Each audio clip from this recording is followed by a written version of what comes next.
If you'd like to speak, the public hearing is the sheet on the left, the open to the public is the sheet on the right. Exactly what I heard in my head. Public hearing is the first part, directly, it's only on the ordinance number 2023-0-25. Gotcha.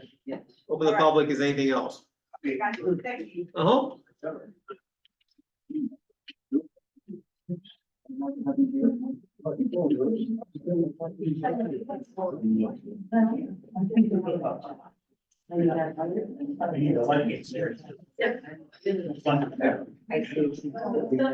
Should have brought a second drink. I'm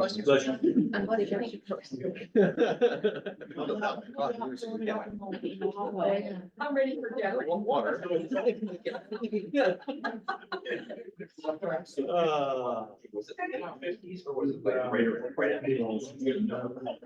It wasn't. What the hell were you cooking?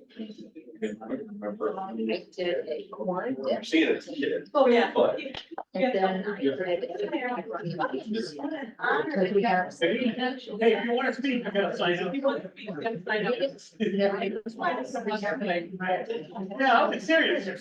Yeah.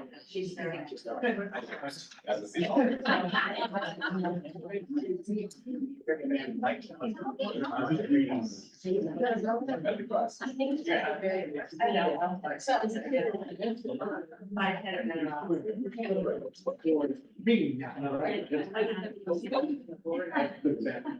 No, what do you mean? Quite some ones. Everybody been around that. It's just a lot.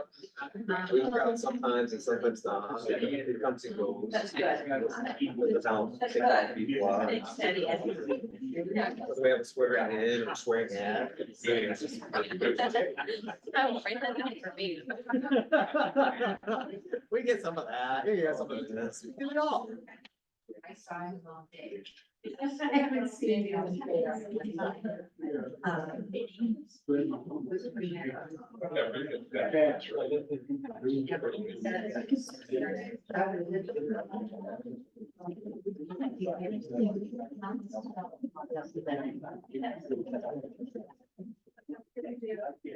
If you wish to speak tonight for the public hearing, you must sign up on the sheet on the left. If you wish to speak during the open to the public section, the sign up sheet on the right.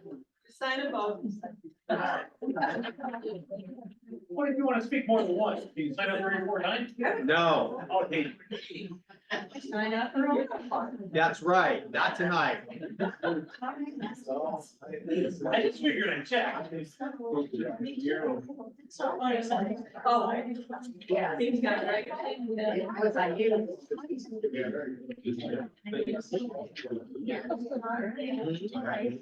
Because. Yeah. We're gonna be done before. Come on, make everybody sign. That way we can't just have people constantly coming up with, you have to sign out. Fuck it or you know. Because it could go forever. Oh, I want to repeat the same thing. No.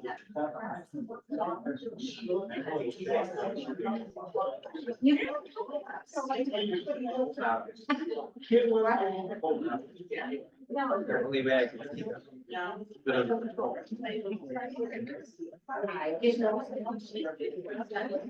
I know. This is all, yes.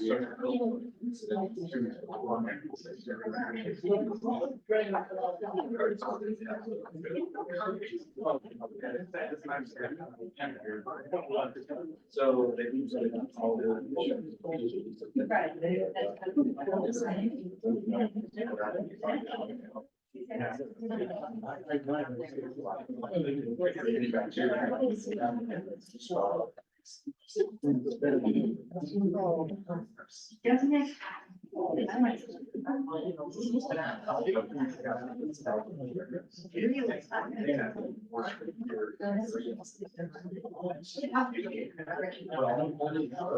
Put in the order. Public hearing portion. You'll read that, you'll read that. Okay, I'll read this. Yeah, you read the title. Right there. Whatever. Alright. One last time, I'm going to announce, if you wish to speak during the public hearing, you must sign up on the sheet on the left. If you wish to speak during the open to the public section tonight, you must sign up on the sheet on the right. Okay, last chance. All right, I'm gonna call this meeting to order. Please rise for the pledge of allegiance. I pledge allegiance to the flag of the United States of America and to the republic for which it stands, one nation, under God, indivisible, with liberty and justice for all. Roll call, please. Mrs. Thompson. Here. Mrs. Moore. Here. Mr. Gray. Here. Mr. Bittner. Here. Ms. Wong. Here. Mr. Lunder. Here. Mr. Johnson. Here. Thank you.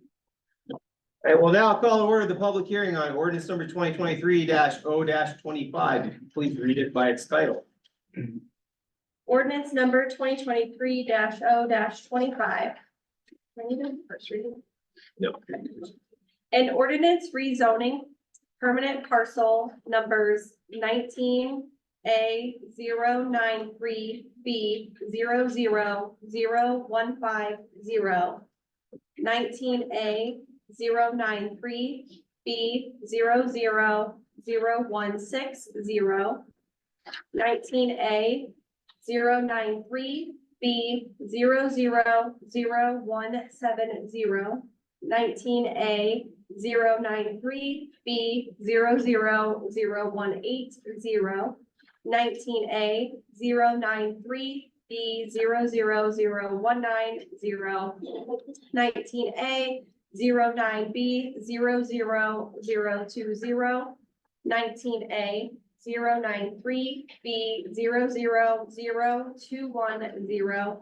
And 19A093B 0000750 from Business District 1 and or Single Family District E to the zoning classification of a planned unit development PUD that is provided for in chapter 1255 of the codified ordinances. Okay. Will the law director, please provide a brief explanation of the ordinance? This ordinance is related to the PUD development and ordinance that's also on the agenda tonight. In order to have a PUD in the city, a PUD has to ultimately be approved by council. We're at that preliminary stage of approving the preliminary PUD applications that would then go back to the planning commission. So that the planning commission would then just make sure that the final plans are in accord with the preliminary plan that's been approved by council. This zone, PUD is what's called a zoning overlay district. That zoning overlay district would be in the corner of Andrews and Lakeshore Boulevard in the city, and that would allow PUD development to be on that property. So in order to go forward with the proposed PUD, it's necessary to pass PUD resolution that approves a PUD for that spot. And it's also necessary to rezone the land to allow for this PUD overlay district. That's what the legal stuff is on it. Okay, thank you. Are there any questions from the audience on the ordinance itself? Yes. This one time thing, or is this something somebody can come back and now it's on the right time and apply again?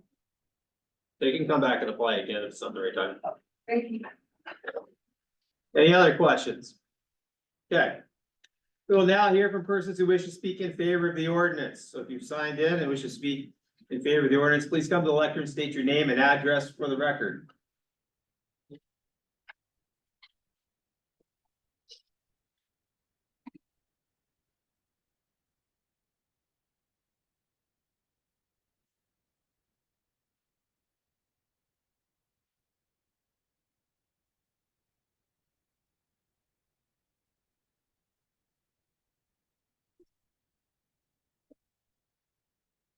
Good evening, Greg Summers, Summers Development Group. Rick Summers, Summers Development Group. Greg Soldiers with RDL Architects.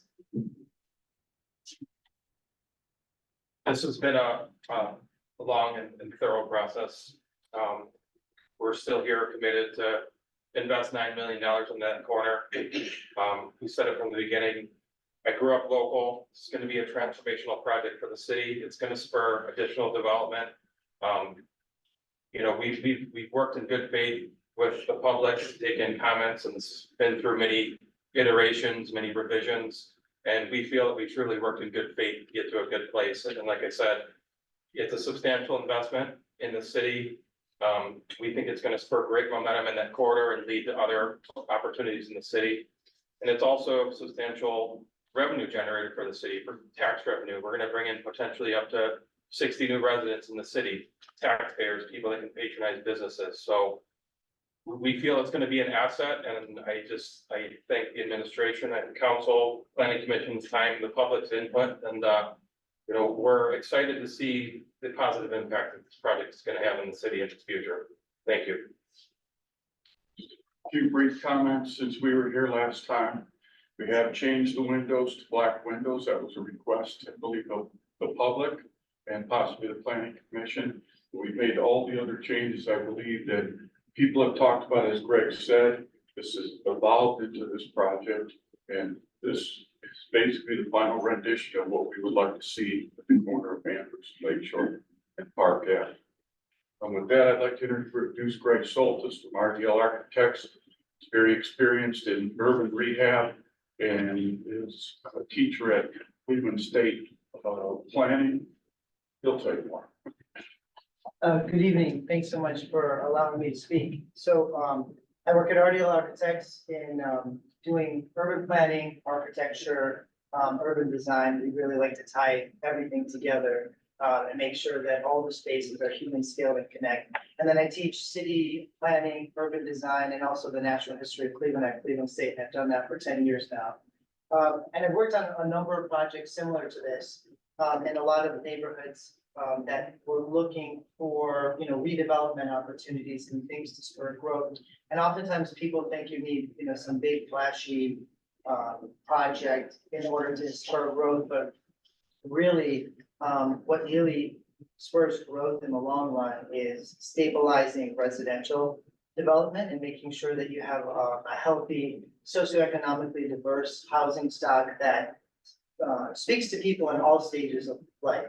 And, you know, if I were to use an example, you know, we've worked on a number of projects in Gordon Square area, which I'm sure you all know of, but it's on the other side of town. But there, you know, they had a population at one time of 40,000. And, you know, the population declined over the decades to about 11,000. And so there was a lot of retail that was empty. And what really helped stabilize that, and it took a little while, was new residential development and diversified residential development. And the reason for that is not just population loss, but in general, the households in America have been shrinking. So the average household now has 2.57 people in it. The average household for Greater Cleveland is 2.3, and for Mentor on the Lake, it's 1.99. So, you know, in a place where there used to be more people per house, there are less. And so if you can invigorate your residential housing stock by injecting with a little bit of new housing stock, something that diversifies the housing stock, it often stabilizes retail, because, you know, city makes the people, so you need residents in order to really provide customers for retail establishments. In addition to that, I mean, you have a great community here that's just like a really cozy, walkable neighborhood right up on the lake, which is the greatest amenity. So I think it's why wouldn't anyone want to live here? Thank you. Yep, thank you. Thank you. Is there anyone else who wishes to speak in favor of the ordinance? Hearing none, we'll move on to persons who wish to speak against the ordinance. Again, come to lectern, state your name and address for the record, and as long as you signed up on the sheet. Thought you were gonna be done with the whole thing. Willis Cleveland, Salon Road. I had distributed a letter yesterday, the email to city council. I'm not gonna bother to read that. I figure you're all capable of reading the letter.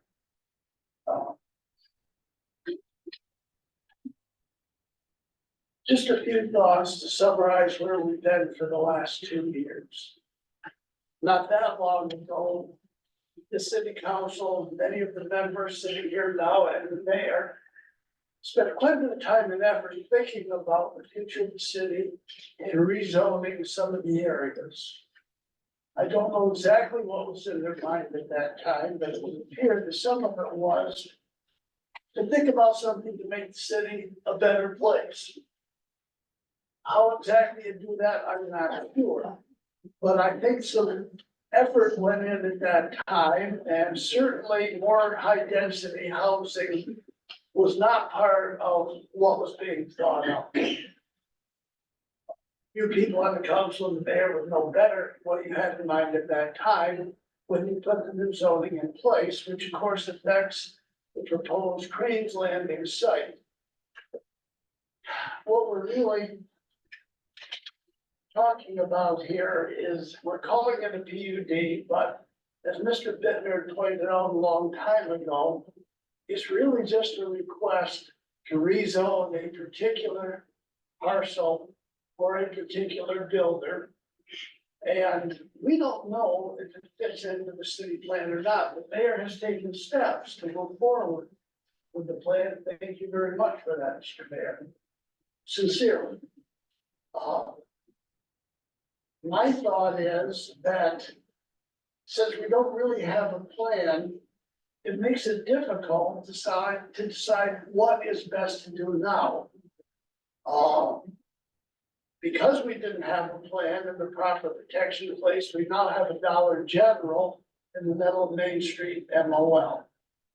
Now, I will say that the Summers Group has been quite responsive to the public, to the city council, and clearly their rendition of these condos would be an improvement over much of the high density housing that we have now. But that's not really the issue, is it? We've been distracted now for quite a long time, agonizing over architectural detail on a development that it would appear that many of the people that are in the lake are not in favor of. But we've gotten distracted. We've lost track of what this is really all about, is what's the future for the city at 43% high density housing already, 10% more than the national average approximately. Is this really part of the future of our city? So I would ask you to, move away from agony over architectural detail and remember the bigger picture. The bigger picture is more high density housing really how we move forward? Couple other things. The Lake Cranes lot is without a doubt the nicest, best lot left in the city that something could be done with. The argument that it's ugly, it's a disgrace, and so on and so forth, I don't see as a real valid reason for doing something which is not really what we want. I will say that the abandoned boats have been there since we began this debate and discussion. They're still there. Why has the Lake Crane been cited to remove the boats? The whole thing doesn't seem quite right. Other people in the city, residents, if something isn't quite up to code or quite right, action is taken, things are corrected. If you think it's ugly up there, let's start by removing the boats. Let's buy a little time for this plan to develop. With the mayor's guidance, the city council, and various representatives from the city, I think by sometime this year, we're gonna have a really nice plan coming into place. Now, it may turn out that the condo is the best thing we can come up with. Right now, I don't think so, we've got a lot of talent, creative minds on the city council. I've heard a lot of ideas over the last 2 years, and we've got a lot of expertise in the residents that are on the lake to offer help where needed and where desirable. I believe what we need to do is get a plan, a vision to develop Main Street Manor on the lake. Something to offset the Dollar General that unfortunately slipped in on us. We don't have a lot to brag about the Manor on the lake. I love the idea that the mayor is pursuing the possibility of acquiring Manor Beach Park. I think that would be a real bonus to the city, and it would bring extra value to Elaine Craig's lot across the road and make it perhaps more feasible to do something a little higher end, a little more desirable, a little more looking to the future than putting in more high density housing.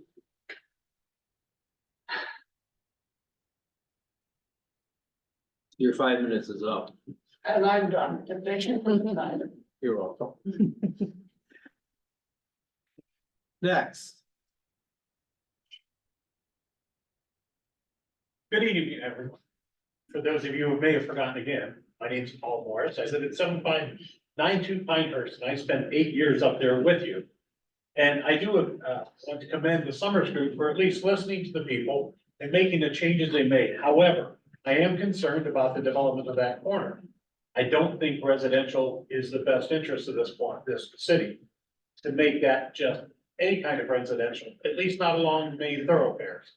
Because as I sent a lengthy message to each one of you, I did state that the only people that are really gonna get a good view out of that are the people along Lakeshore Boulevard and possibly the people on Andrews Road. The rest of them are gonna see the backs of other units for Park Street. So with that being said, I also have a problem with the way this whole thing is developed. It's been said at least 3 times that I'm aware of, twice in planning and zoning to the Summers Group, bring back a completed set of things, so we're not piecemealing this. And I think Council President Rod Johnson told them the same.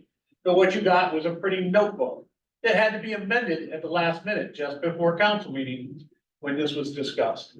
If this project is that important to this developer, why did they not present the whole package at one point? So with that, I'm also very curious, because I did get a chance to speak to one woman who was financially devastated by the Summers family. I don't know if it was Greg Summers or this parent group, but it did have something to do with their family. In which case, they declared bankruptcy and left people holding the bag for a lot of money, including some of the contractors.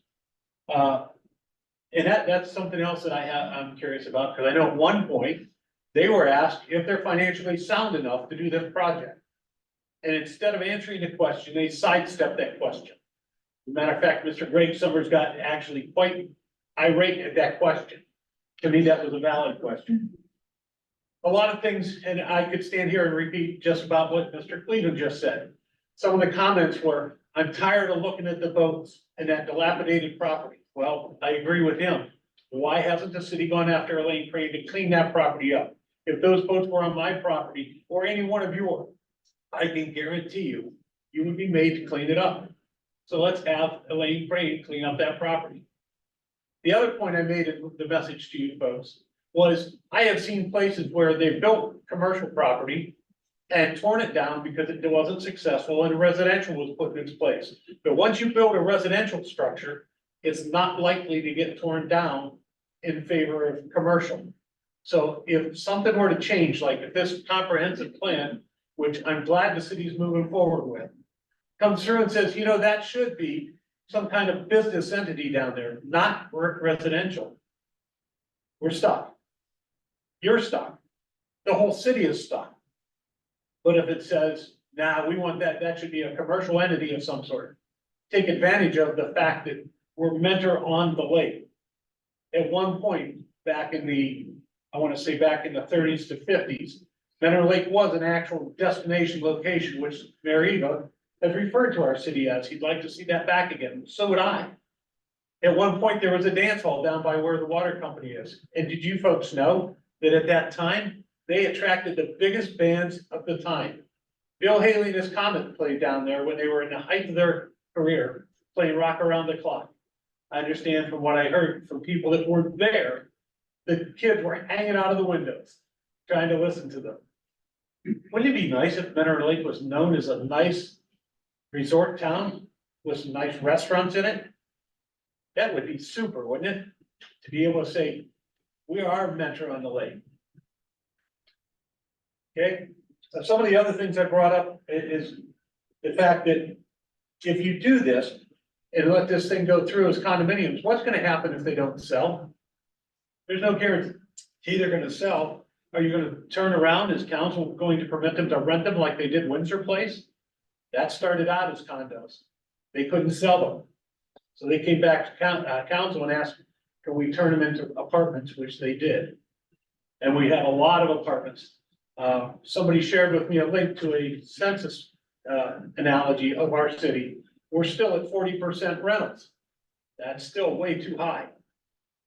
I'd like to see us become more residential. I know a lot of us have a lot of pride in our city and we like to do what we think is best in our city's interest. I just can't see this being the best interest of our city.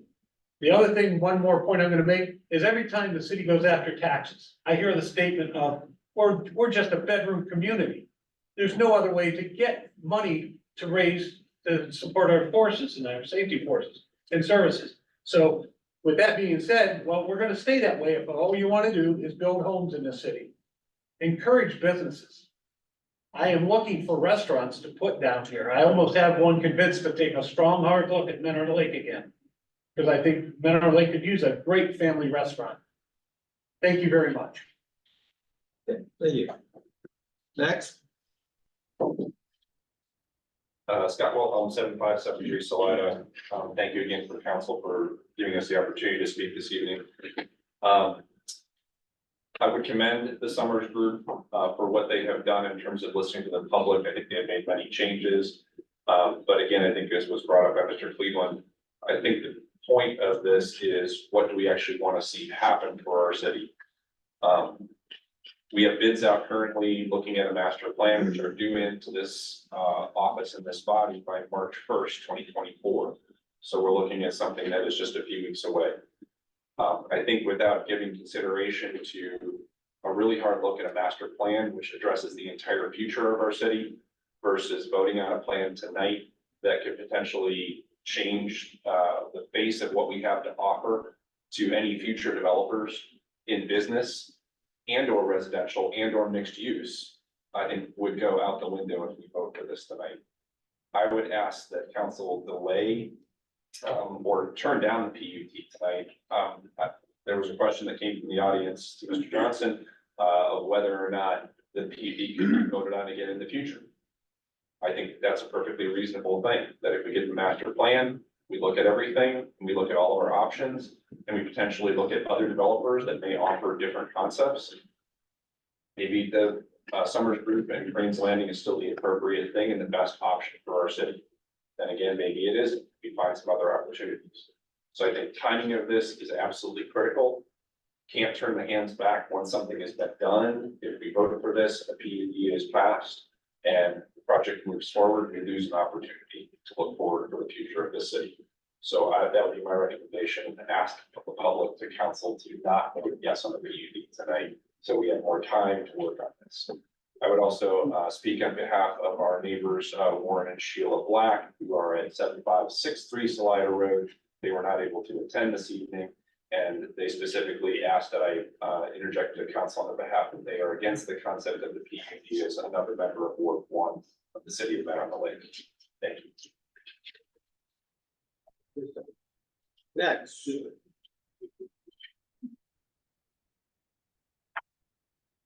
So, thank you, it's Brent Schultz, the architect is spoke. I loved hearing what he said, when he said he teaches urban planning and city planning. Name and address for the record, please. Pardon? Name and address. Oh, for the sorry, record, please. Susan Schick, 7539 Slaughter Road. Thank you. He commented that he teaches for the last 10 years, city planning and development. We do not have a plan in the city, and that's now what we're going to have, which is fantastic. So I'm going to go along with like what Scott was just saying, Scott Wilhelm. I feel like we're jumping ahead here. spoke to me when he was mentioned city planning, and that's what he teaches right off the bat, so, and you don't know. Thank you. Next.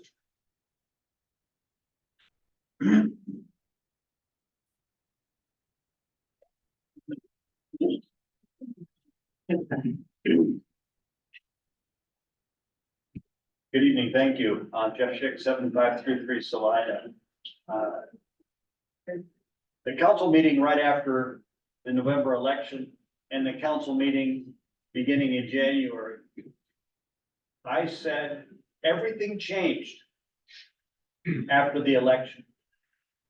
Not only were there new council members, but the lay of the land for developing our city dramatically changed. It changed because the council asked the community, what would you like to invest in?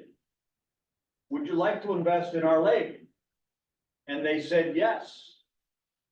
And they said, let's do it smart, let's do it in a way that represents us.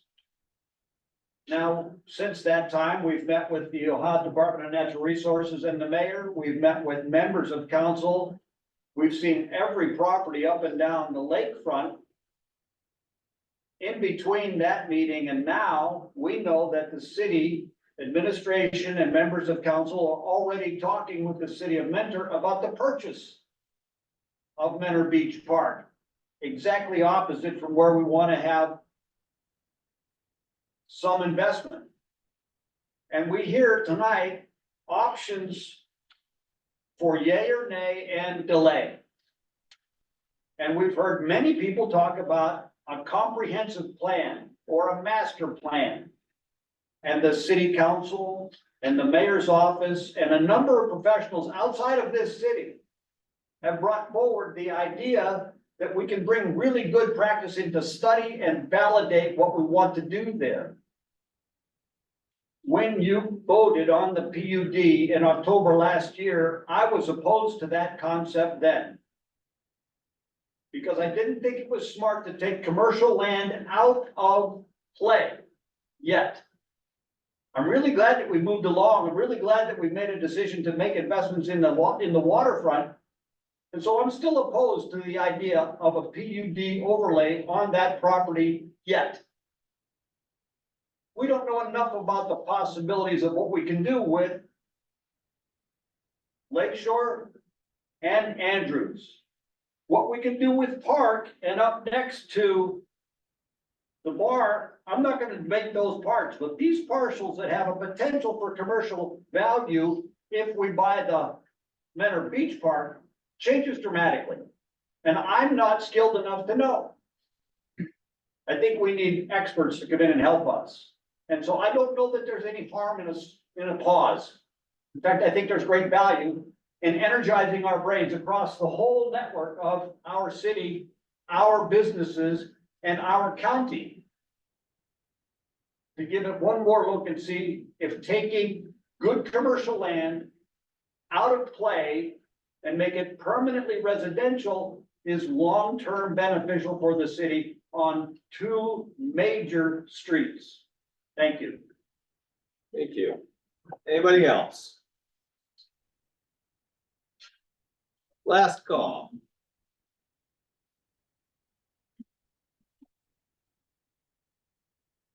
Hello, Susan Lenahan, 7359 Salida. I think a lot of the issues I was gonna touch on, and I did send a letter to you, Rob, for the record. I've spoken to some of you individually, and I appreciate your time. I'm in the ballpark of say no. Let's wait. Let's have a little faith in our process. Let's see what kind of plan we come up with. And really, separate from what everybody else has said, I'm asking that you consider all the constituents versus one developer. That you consider all the property owners rather than one property owner.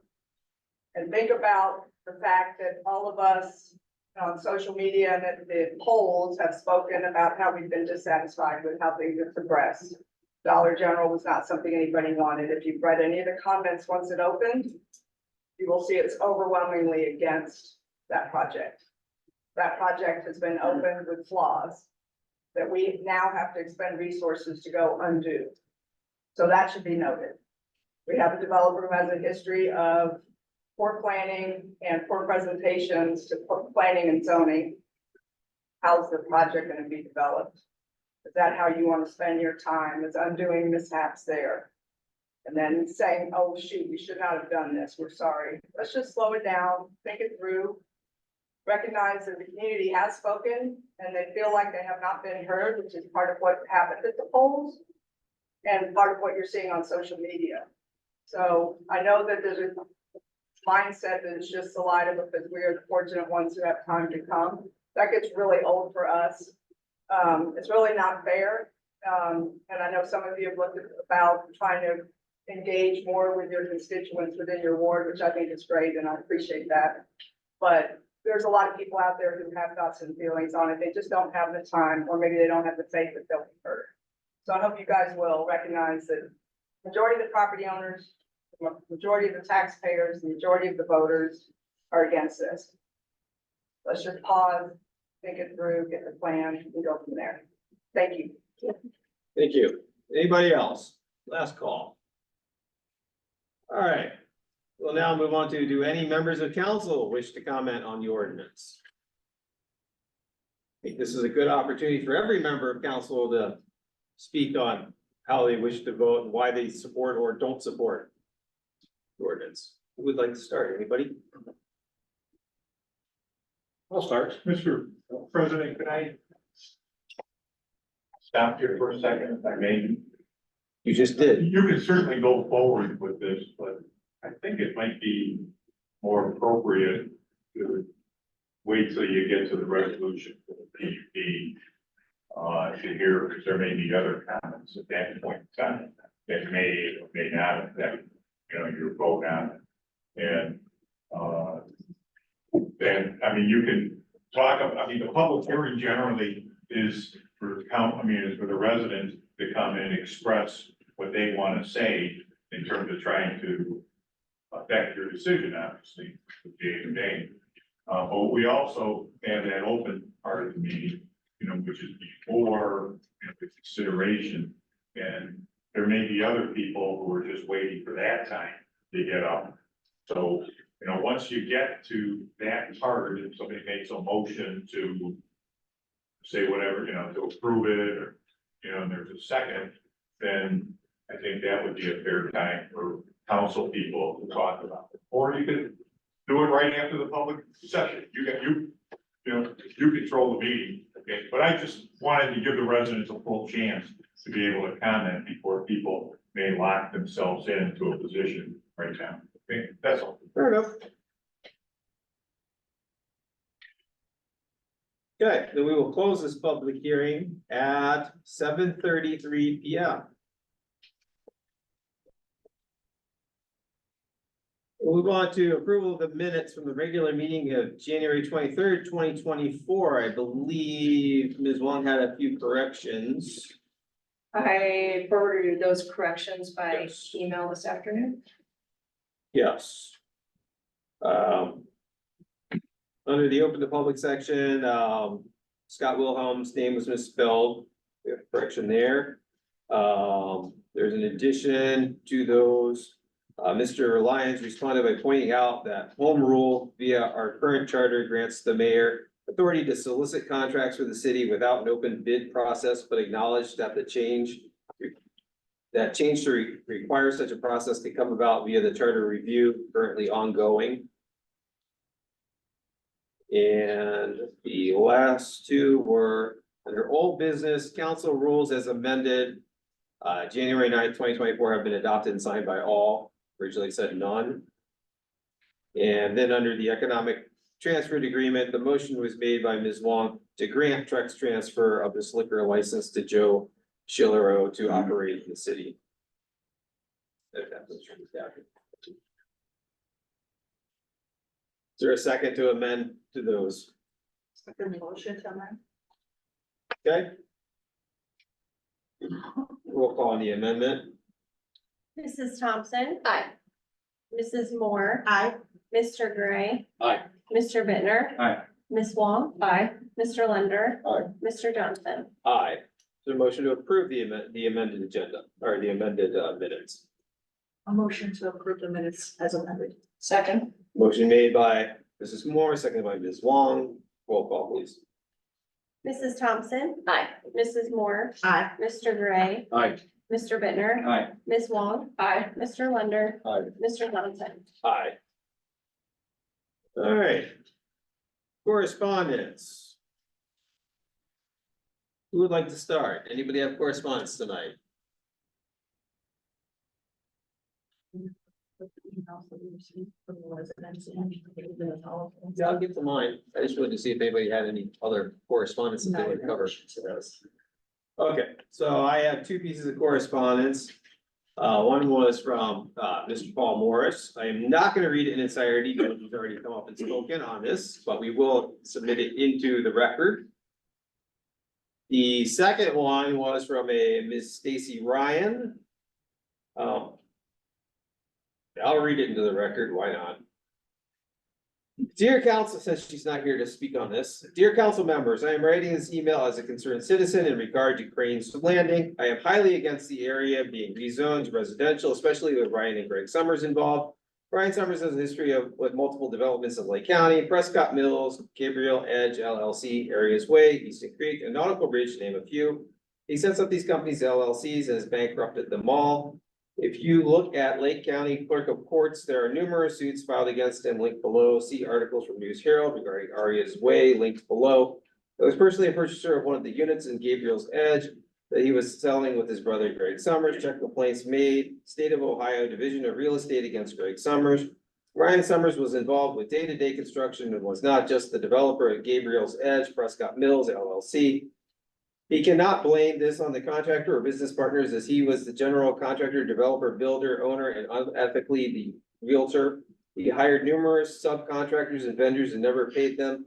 Hardworking people who are not paid because Ryan bankrupted the LLC of that development. Attaches a bankruptcy document to show all liens.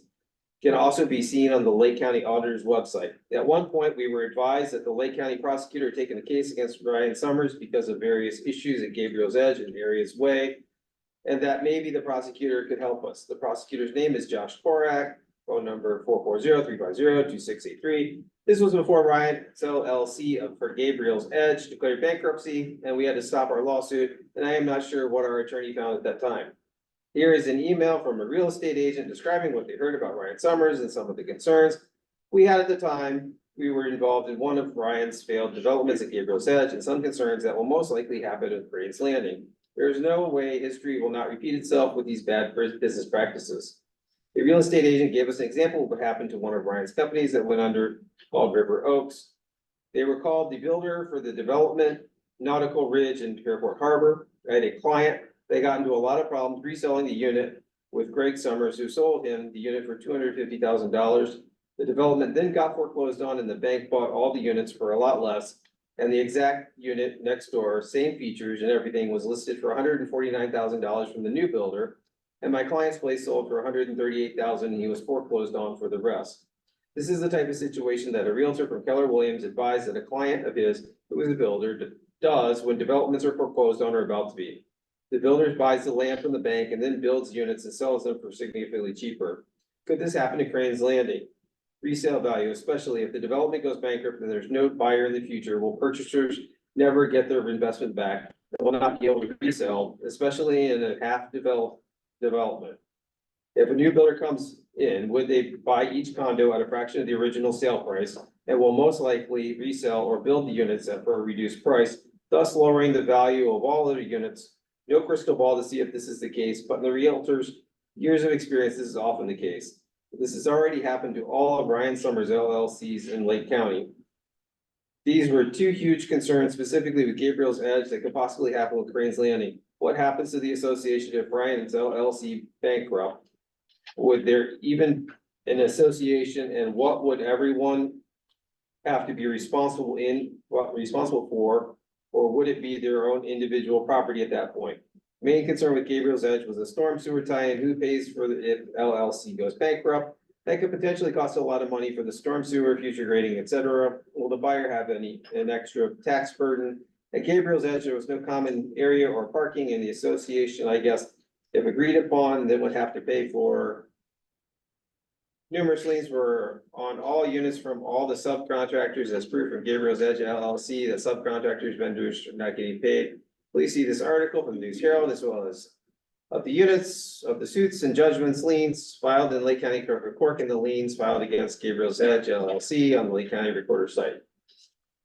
Please reconsider zoning this to residential because of the above. Sincerely, Stacy Ryan, phone number and email address. That is the, submit that into the record. Is there any other correspondence tonight? Hearing none. We'll move on to administration and department head reports. Mayor and Safety Director, Mr. Eba, good evening. Good evening, Mr. Johnson, members of council, the public here this evening. Taylor, let's make you official.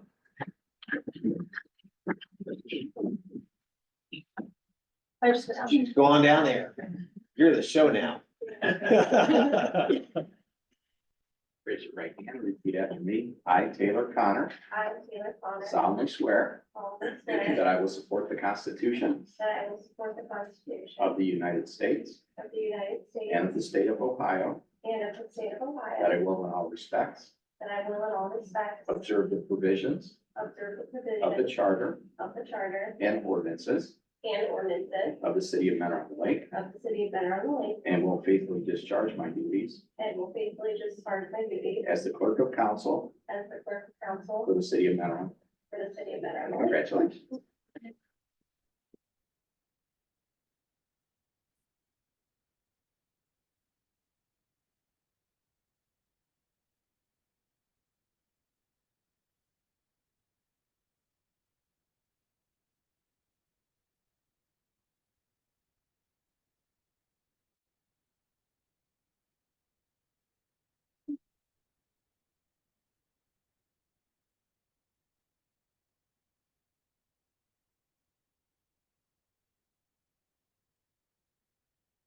Start out with the fire department monthly report from January 2024. In January, there were a total of 116 calls for service. There were 38 fire service calls, 78 rescue EMS calls. Of those 78 calls, 15 calls for invalid assist, 2 calls for an overdose requiring Narcan. Department training for January, the EMS drills were presented by UH Lake Health. The topic was protocol update.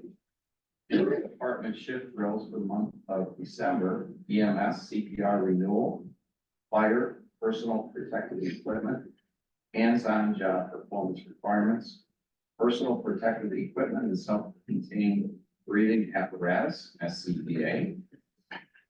Department activity for January, Anderson's Pub, there was fire system certification, fire safety inspection. 6073 Wedgewood, residential group home inspection. Pelicans, there was a mobile inspection. Chipotle, a fire safety plan approval. Lake Elementary, a safety inspection. Dollar General, an initial inspection. Dollar General, final inspection. On January 9th, we swore in Joe Tennyson as the newest full-time member. Joe replaced Gabe Anavia, who left for another department.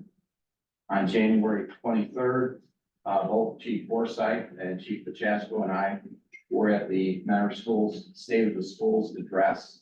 The reason we were there was the school system now has a resource officer in each elementary, middle school, and they've been going to the high school. We've been at Lake Elementary.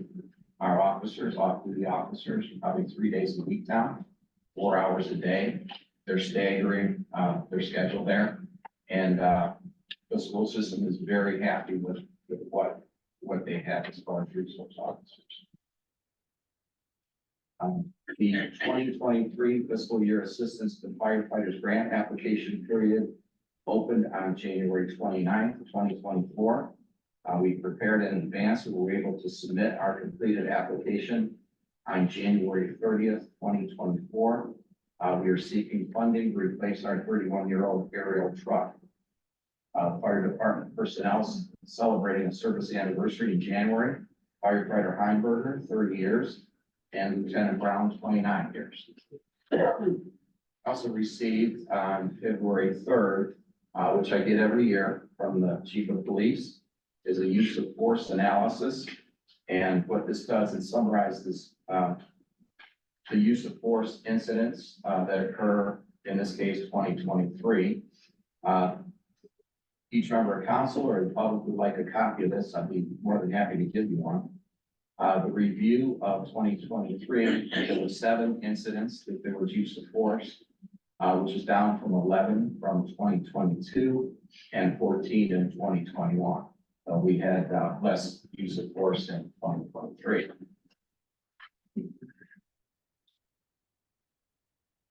On January 25th, I forwarded to all council members information regarding a house fire on Salida Road, which occurred on December 17th. The response time by the fire department was questioned. According to the dispatch timesheet, the fire department was dispatched at 15:47 or 3:47 p.m. and arrived on scene at 15:52 or 3:52 p.m., approximately 5 minutes from the station to the home. We have an open position on the Charter Review Commission. We will be receiving letters of interest and the volunteer form until March 1st at 2 p.m. for those who may be interested. We have had several residents interested in the Hometown Heroes banner. We will be placing the order for the banners on April 1st. If residents are interested, please send us the information prior to April 1st. Tim Lannon is here tonight. If there are questions about Dollar General, happy to answer. I would ask council to pass the PUD resolution and rezoning ordinance tonight. The Summers Group has met all requirements from the Planning and Zoning Commission and also City Council. We are looking at a $9 million plus investment in our city. This will bring us temporary jobs along with additional residents. If we look at our population from 2013, that number was 7,448. Our current estimate for 2024 is 7,046. That's a 5% decrease in population. My hope over the next 4 years is we could recommend to council a decrease in our millage, a reduction in taxes. This type of investment would help us do that. I do look forward to developing a master plan, comprehensive plan for the city. I believe, though, that we have different expectations of how this will work. I see someone coming in facilitating a conversation. I don't see someone coming in and telling us what we should do. And I certainly don't want to be the government that dictates how private property owners use their property. I read this the other day, and the phrase usually goes evolve or die. Well, I'd rather say evolve or step aside. We went through a pandemic in 2020. We've seen an increased demand for housing in Lake County. The pandemic has changed the way we work in some cases and has decreased the demand for retail. Our largest employer in the city used to be Giant Eagle. Now, recently, it's been Progressive Insurance due to the work from home option. I believe the development on the corner of Andrews and Lakeshore will lead to further development throughout the city. Please my report. Okay. Did we already lose our administrative director? Our administrative director will start on February 19th. Okay, thank you. Law Director, Mr. Lyons. Mr. President, I have no report. Okay, thank you. Are there any questions for the administration? Can I make a comment? Yes. To the mayor's report on that house fire on Salida. Yes. I further went and investigated with the police chief dispatch to find out that the original call was made by a cell phone, and it went to central dispatch. Central dispatch came down into our area, and that's when we were assigned that call. So I don't know, we took from central dispatch to go ahead and make the call to our dispatch. It's 8 minutes. Well, that was central dispatch. So, yeah, my point is if you use a cell phone, they're gonna go to South Central Dispatch. And, it's gonna take longer to get here. And Questions for the department head? I was going to ask, thank you, if the mayor would like to make a comment or address any of the concerns or questions that have been asked about the new Dollar General development, basically so that everyone could hear what the response and what the process is going forward. Sure, and I'll also let Tim Land speak about that. Several questions about the signage. I know in the development agreement, we talked about a white background with black letters, which you'll see during the daytime. At night, there is the yellow sign there. The pedestal is also a yellow sign. I talked to the developer about both of those issues. And the sign on the building, the lighting panel will have to change. And the pedestal sign will have to change also. Dollar General was issued a temporary occupancy permit. And I'll let Tim talk about, the steps of them getting the permanent occupancy. So the city involvement is reviewing drainage and being involved in the original development approval under city ordinances. The Lake County Building Department is responsible for administering all residential and commercial permits in the city. So in this case, the Lake County Building Department does building inspections. They rely on the city to do drainage inspections to make sure that's working properly, and they ask us for sign off before they issue temporary or permanent occupancy.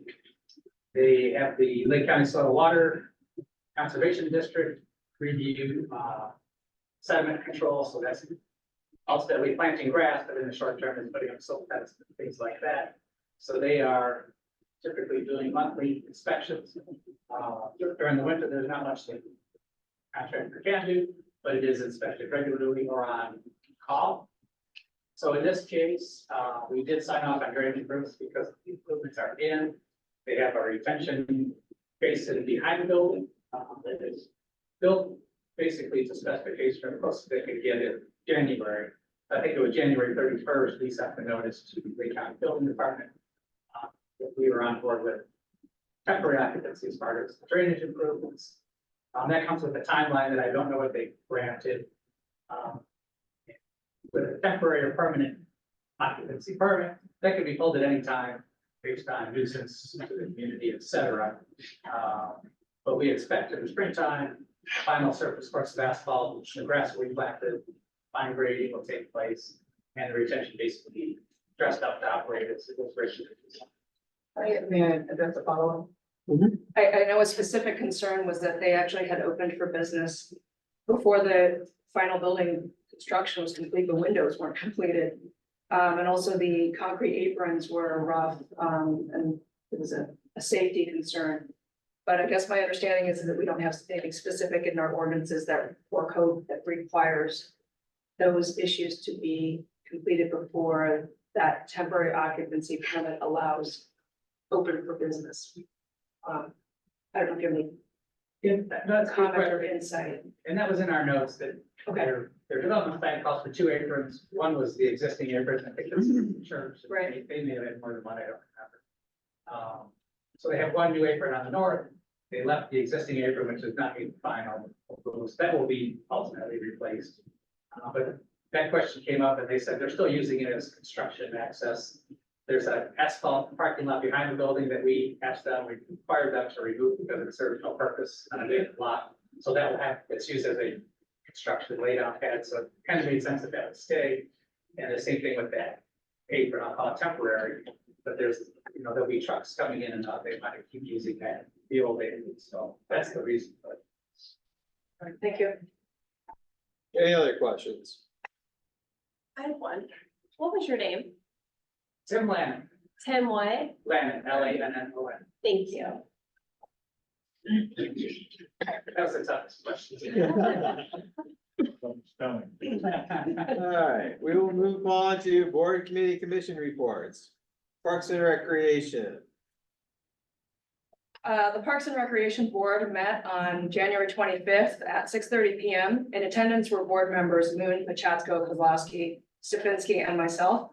Mayor Eva and Council President Johnson were also present. Ms. Stefanski was sworn in for a new 3-year term. The board elected Ms. Pachatko as chair and Ms. Moon as vice chair for the year 2024. The Star Seekers program has planned a series of events leading up to the solar eclipse on April 8th of this year. The very next event will be held Thursday, February 22nd, from 6 to 8 PM at the Mentor on Lake Branch Library. This will be followed by events on Monday, March 11, and on Saturday, April 6th, just prior to the eclipse date. Viewing glasses will be available for handout at some of these events. As announced by Mayor Eva at the last regular council meeting, there is a vacancy on this board, and interested citizens should apply by completing a city volunteer form and submitting it with a letter of interest for consideration. The board then brainstormed several ideas for 2024 events, most of them in a very preliminary fashion. The highlight of the year will likely be the city's centennial celebration event, which is planned for October. It was agreed upon at this meeting to consolidate the timing of the citywide yard and trunk sale events to a single calendar weekend, so that the yard sale should be this year, Thursday, June 6th to Saturday, June 8th, and the trunk sale on Saturday, June 8th, that same weekend. We also will likely host a trunk or treat with Lake Elementary again this year in late October. That was a big hit this past year. There were also suggestions made at this meeting for promoting the city and its centennial throughout the entire calendar year, including periodic posting of any city history facts and changing the city's logo to incorporate the 100-year anniversary dates so that this special logo can be used on city documents, T-shirts, other mementos, and possibly added to our city boundary signs. The next meeting of the Parks and Rec Board will be on Thursday, February 29 at 6:30 PM. The meeting adjourned at 7:45 PM. That concludes my report, Mr. Chair. Utility Committee. Utility Committee met on January the 29th, started at 6:30 PM. That was to go over the bids for solid waste. In attendance was myself, Kevin Bittner, Michelle Moore, John Johnson, Desiree Thompson, Jeannie Long, Mayor Eva, and Jim from the Service Department. Also, we had reps from the Republic Services, Waste Management, and Major Services. There were 5 bids submitted to the city that we all went over, and was one bid that had all the criteria that was in the contract. We discussed with all the representatives that were present and let them explain their bids. It was decided to go with the current company, Republic, and this will be on the next council meeting, 2/27/24. The meeting ended at 7:12. Okay. Ordinance Committee. The ordinance committee met on January 30th at 6:30 PM. The purpose was to review chapter 1462 and its amendments and chapter 146404 regarding fee schedules for regular rental inspections and point of sale inspections, as well as to consider regulation of short-term rentals in the city. In attendance were committee chairperson myself, as well as committee members, Mr. Bittner and Mr. Gray. Other council members present were Mr. Johnson, Ms. Thompson, and Mr. Lunder. City officials present were Mayor Eva, along with Jim Tarosky and Chuck Snyder from the Service Department. The rationale for continuing exterior only regular rental unit inspections as described in codified ordinance 1462 was reviewed and found by this committee to be sound. Further, the fees as currently posted are indeed commensurate with the degree of work done by the city. Therefore, the committee's conclusion was that no change is needed in the current ordinance. If new or different concerns arise once inspections resume this spring, the matter may be brought up again with those concerns specifically defined. Next, the committee found that the rationale for requiring point of sale inspections remains sound, regardless of whether the property exists under an HOA or other contract governing regular property upkeep. The fee as laid out in the current codified ordinance 146404 is indeed commensurate with the degree of work done by the city. Therefore, the committee's conclusion was that no change is needed in the current ordinance. If new or different concerns arise, the matter may be brought up again with those concerns specifically defined. Third, this matter of regulation of short-term rentals within the city has been taken up again this year, given increasing numbers of resident complaints and other inquiries regarding our position on short-term rentals, as we currently have no legislation governing this type of activity. During discussion, it was noted that all of the forwarded complaints are enforceable under our current ordinances. Still, there were none who believed we should continue to allow unrestricted short-term rental operation. All felt that at least some restrictions were in order, and one opinion felt that a total ban should be enacted. Therefore, the next step is the committee will begin examining existing municipal ordinances and develop a wish list of restrictions or compliance requirements that we would like to apply to short-term rentals in our city. Further, the committee will research characteristics of current offerings in the city to discover how tenants are being screened and supervised while in residence here. The next meeting of the ordinance committee was tentatively scheduled for Monday, February 26th at 6:30, with the date to be confirmed or rescheduled if necessary at the next regular meeting of council. This meeting was adjourned at 7:25 PM. That concludes my report, Mr. President. Thank you. Any other committees or commissions meet? Hearing none. We'll move on to open to the public to speak. If you'd like to speak, please come to the left and state your name and address for the record.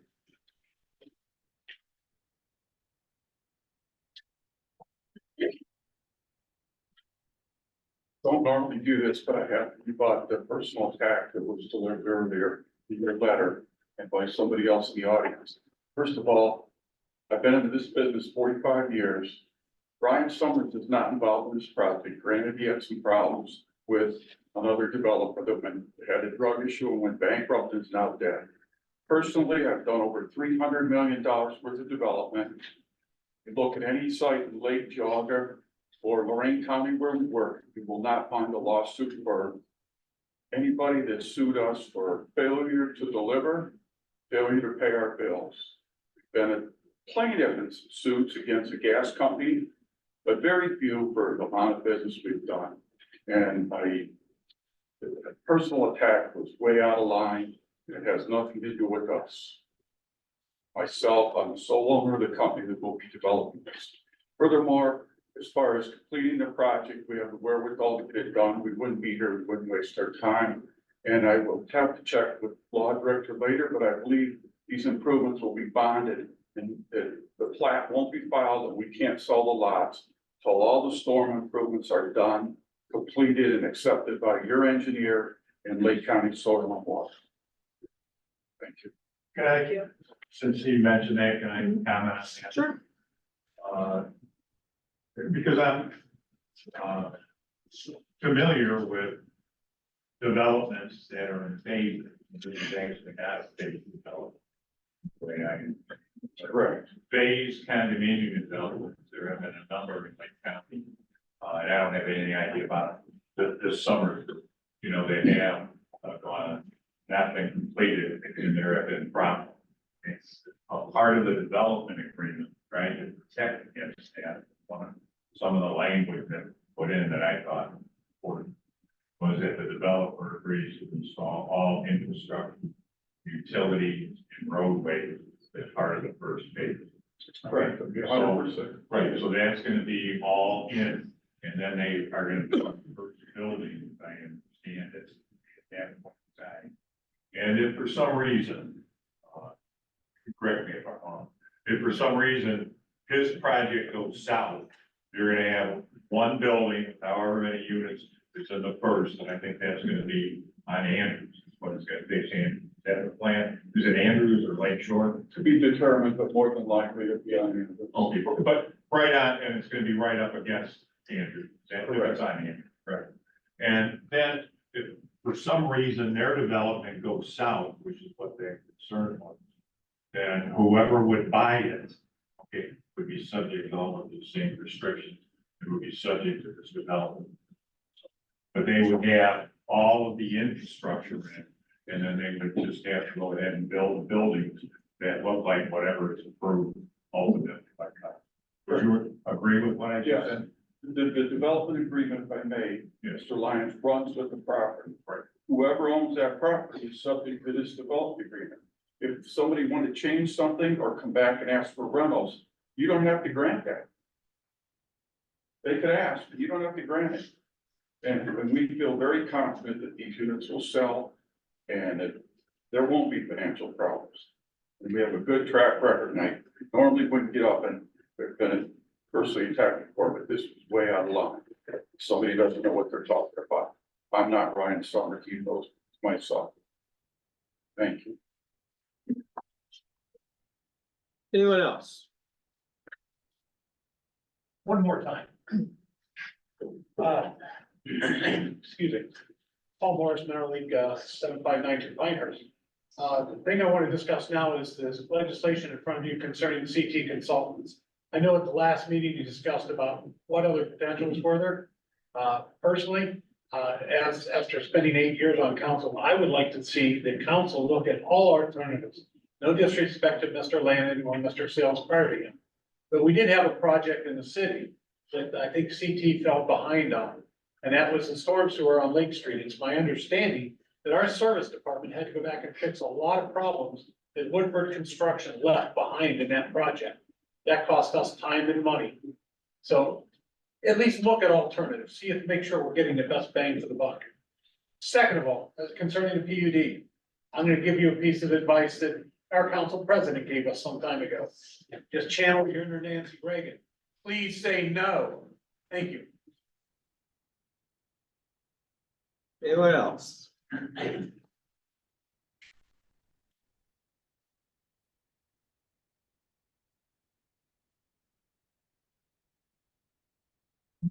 Bill Cleveland, Salida Road. I see on the agenda that the mayor is asking for council to approve CP Engineers as the city engineer. My concern is that since he has been our engineer forever, it seems to go unchallenged. It seems that we have never looked at alternatives. And now we decided this CT best to serve our purposes. Specifically, and this is personal because this hits me in the pocketbook for a few $1,000. Last year, or approximately a year ago, CT estimated the redevelopment project at our Overlook Park at $1.2 million. Because I am a concerned citizen and not representing Mentor on the Lake, I took it on myself, along with Mr. Chris Schick, to have a meeting with Mike Huffman, the preeminent builder of these redevelopments, who've done many projects in our city and elsewhere.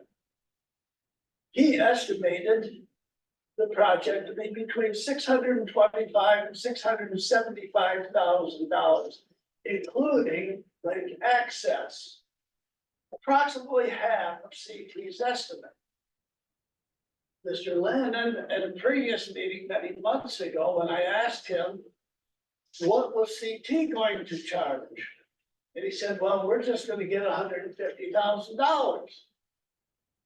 Now, to further educate myself and pass this information on to you, I had a meeting with C.W. Courtney. C.W. Courtney Engineering is currently the city engineer for Kirtland, having replaced CT a couple of years ago.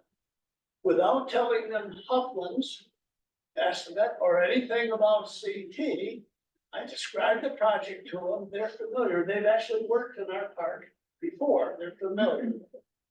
And they said, well,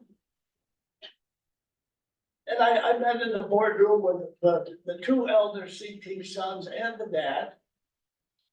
And they said, well, based on the 390 feet you're talking, the height of the embankment, the armor stone, lake access, and so on, we would estimate the project to be somewhere between $600,000 and $700,000, somewhat consistent with Mr. Huffman's estimate. Further, said, well, what would be, as the engineer, if you were our engineer and you were going to be the engineer of this project, get the permits, draw up the blueprints and so on. He said, well, this is a relatively simple project. We're not putting in a city street with utilities and so on.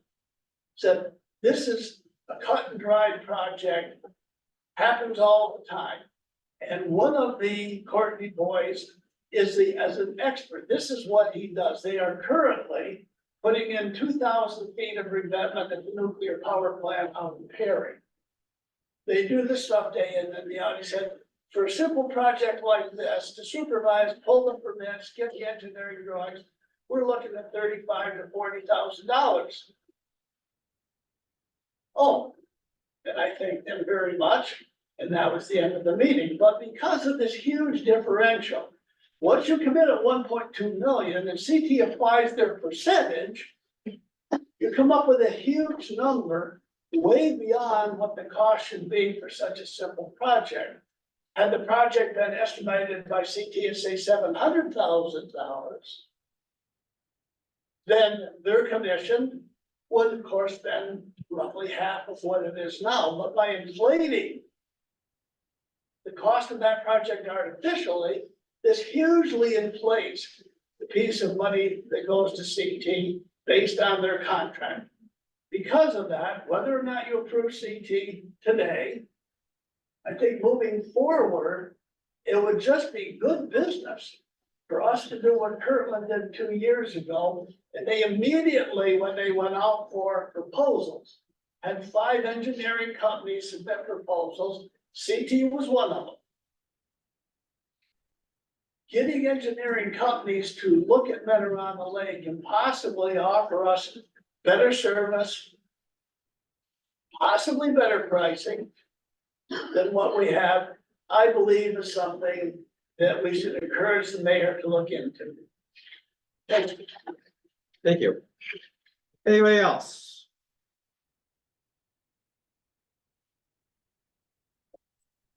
Well, Karen, 7523 Slider Road. I'm in agreement with Bill in regards to CT Consultants. I'm really concerned with the fact that they have gone unbid, unchallenged for 4 years. That they seem to be naming their price on how much they want from our city. And I know our city is always looking for revenue streams and where to get it. And it's really bothersome that we fight so hard to get every dollar we can earn, and then we give it away. I really would love to see the mayor, the administration, to challenge CT to get the best deal we can get. And I would love to see that that council delay awarding a contract, rubber stamp it without us getting the best possible deal we can get, because the difference between 40, 50,000 and 160,000, that's $110,000 that our city could use for a new fire engine and for something that we would want. So we really should challenge that.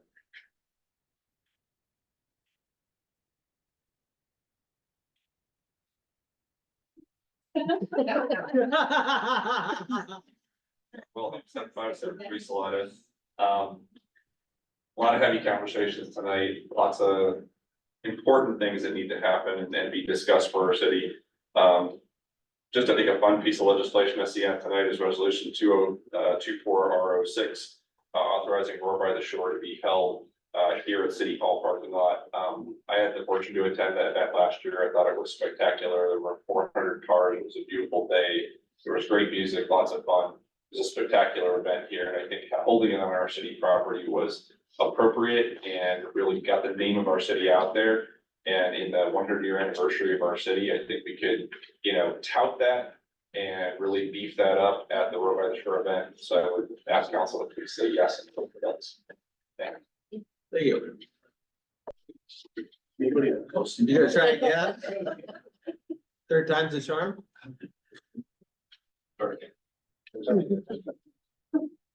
Stan Pulaski, 7589 Salida Road. I know I said this once before in regards to life and safety, etc. The more people you welcome into the city to come and live here, I hope you take into consideration any taxes that this may generate. The fact is, you have a greater burden on your safety forces, providing safety, providing a fairly quick response.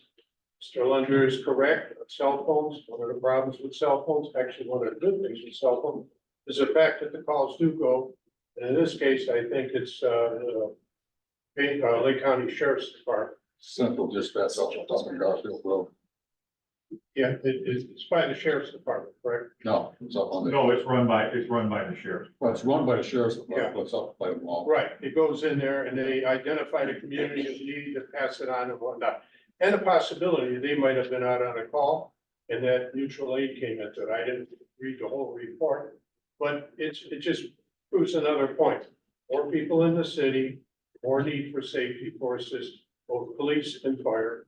And as you think through these projects, 3-story building, wood construction is the fact that, you know, you're gonna have to be able to protect that appropriately. And I know from experience that, sometimes you come up short, sometimes there is a delay. And I know that there are people who say you should have been here yesterday. Well, the reality is you got only so many safety forces. How are we gonna be able to spread them around, to give proper safety to the community? So one of the things is build something like this with people in there, will you be able to protect them appropriately? Thank you. Can I make a comment on that? You go right ahead. Concerned with the mutual aid, everything like that, when we have a house fire. Yeah. We have automatic response from Wilby and Menor. Right. So I just wanted to let you know that.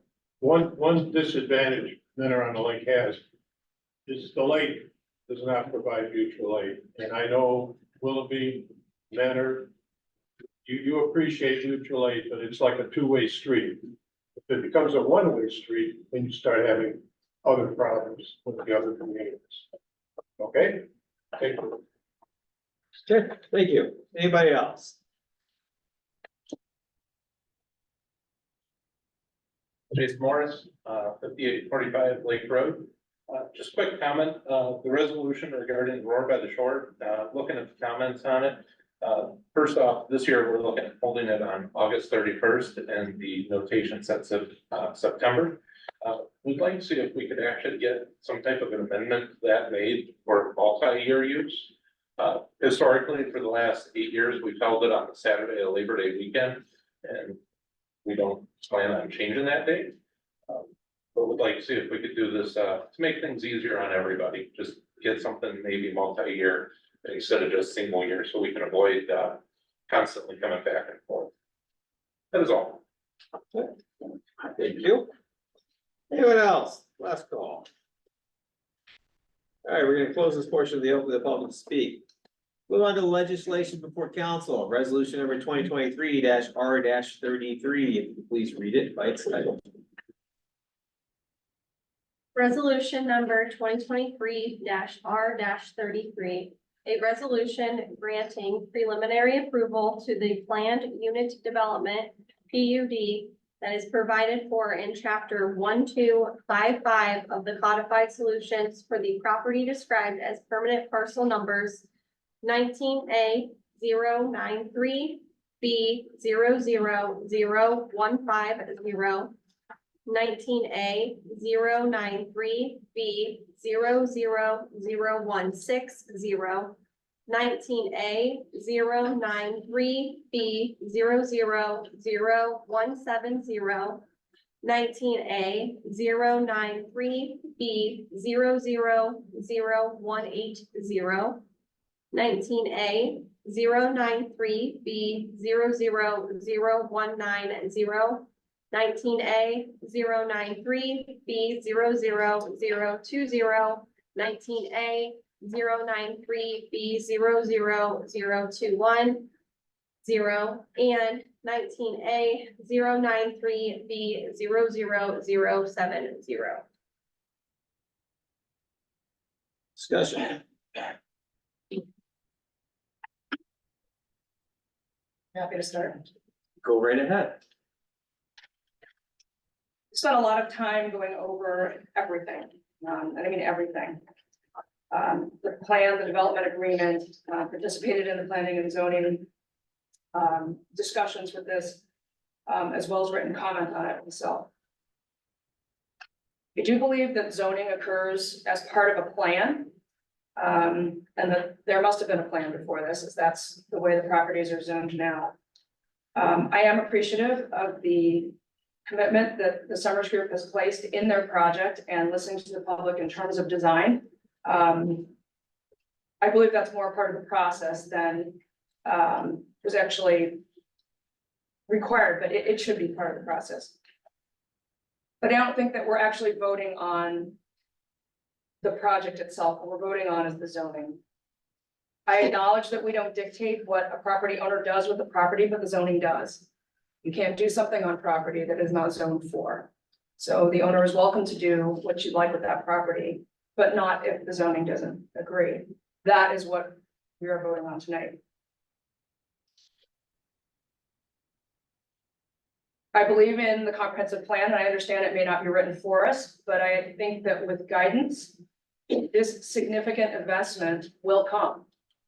I don't think that saying that we are not going to apply the PUD tonight means that the investment will not come. I think it will, but it should come, I believe, as part of a plan, even if the plan is with guidance and not written for us. But while that is my thought, after all of this information I've had is shaken down, I feel in the end I do have to understand and listen to what my constituents in Ward 1 are saying and what other residents in the city are saying. I have had communication from residents, including those who do not live on Salida Road, to be clear. No one has said that they're in favor of applying the PUD to this property at this time. I have many stated that they wish for a postponement or a delay or a reconsideration at a later time, which is not necessarily a vote of no confidence in the Summers project for these parcels at this time. It's really that we may want to see with guidance, professional guidance, what our city plan is so that we don't make zoning changes in a vacuum. And if it turns out that the most appropriate use of this property within a greater plan is to rezone it residential and proceed with building something like this, that would be considered at that date. But again, zoning changes within. Thank you. Anyone else? I like that. Mr. Gary. Outside looking in, being on that side of the room for the last 2 years in this process. Our hopes and dreams should not be held by 30 units as it is defined now by a picture. The zoning was commercial for a reason. Initially, it was for high-rise 4-story units. In the end, if this does pass tonight, 30 residential units is not gonna make or break the city. And it really won't harness decrease in millage, in my opinion. Historically, from Lake County Auditor, in conversation with them over the years for statistical analysis prior to being on council, traditionally, Mineral Lake is 3% delinquent in taxes. Currently, the owner of this property is delinquent on our property taxes. 3% of our whole city is delinquent. This lady is delinquent. We should award a resident delinquent services that are rendered to us via property taxes. Their use would be commercial application for to facilitate the community that would want growth externally versus internally. Mineral Lake is in a rough spot. We know that. But 30 houses won't make a break when currently there's 3 on the docket for foreclosure, Lake County Sheriff's, 10 are in pre-foreclosure, and traditionally 3% are delinquent. Not to mention in Ward 1, there's 4 or 5 houses under current construction. So mathematically, 90 homes in delinquency currently, statistically from Lake County, roughly 5 to 10 homes on Ward 2 is in the process either being foreclosed or in the process of being property owner, LLCs, a flipper, or another rental. Internally, I think the city can handle the situation better financially if we do our jobs. Same with aesthetics. That corner, even if it wasn't developed, still could be an open parking lot for events for future city growth. Of course, with the residents' owner's permission, but case in point, AMVET's had an event recently in the city, and posted to social media, please park at Meadow Beach Park. So that's gonna be a problem going forward if it's known to use that park as a parking lot. Currently, as that is described in the plan, there is no overflow parking. The best inclination is people are gonna park at the park. It is not for the use of the park, but for their own residence. Hasn't been addressed, this hasn't been addressed. I understand the developer is developing what they can do with that size of that acreage. And they meet the confines what they're trying to apply to the PUD for that unit. But in the long term, long run, I think zoning should stay as is, commercial. Anyone else?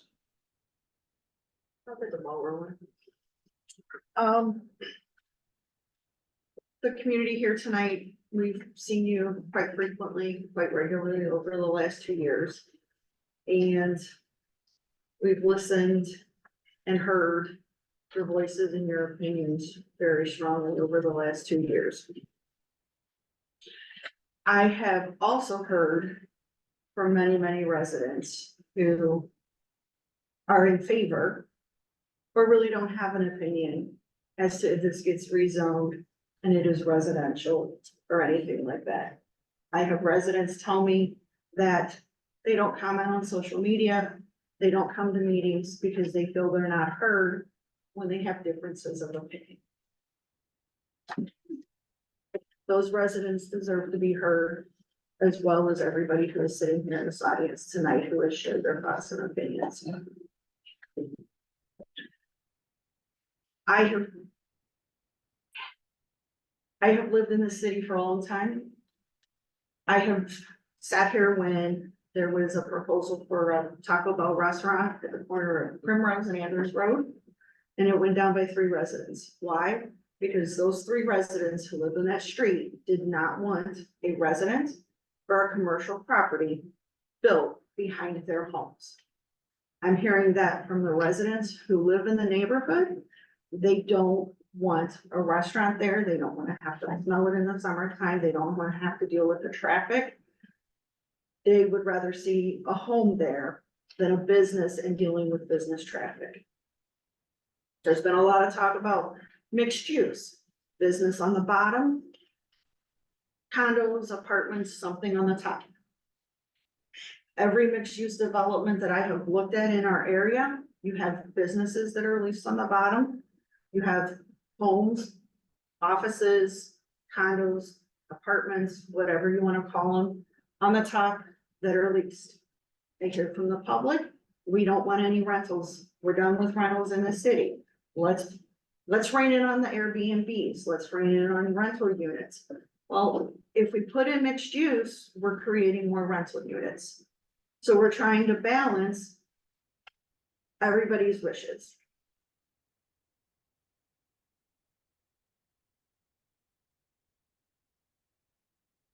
I was told today that if I support this project, that means I'm getting bribes from the Summers Group. When I was elected to office and I took that oath of office, I stood up and said that I will listen to all the residents and constituents in the city. That's 7,000 plus people.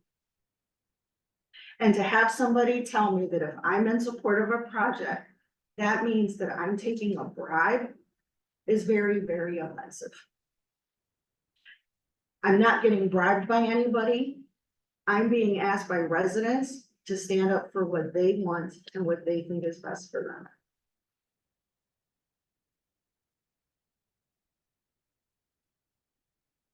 And hearing people don't want rentals and hearing residents who don't want high traffic, restaurants.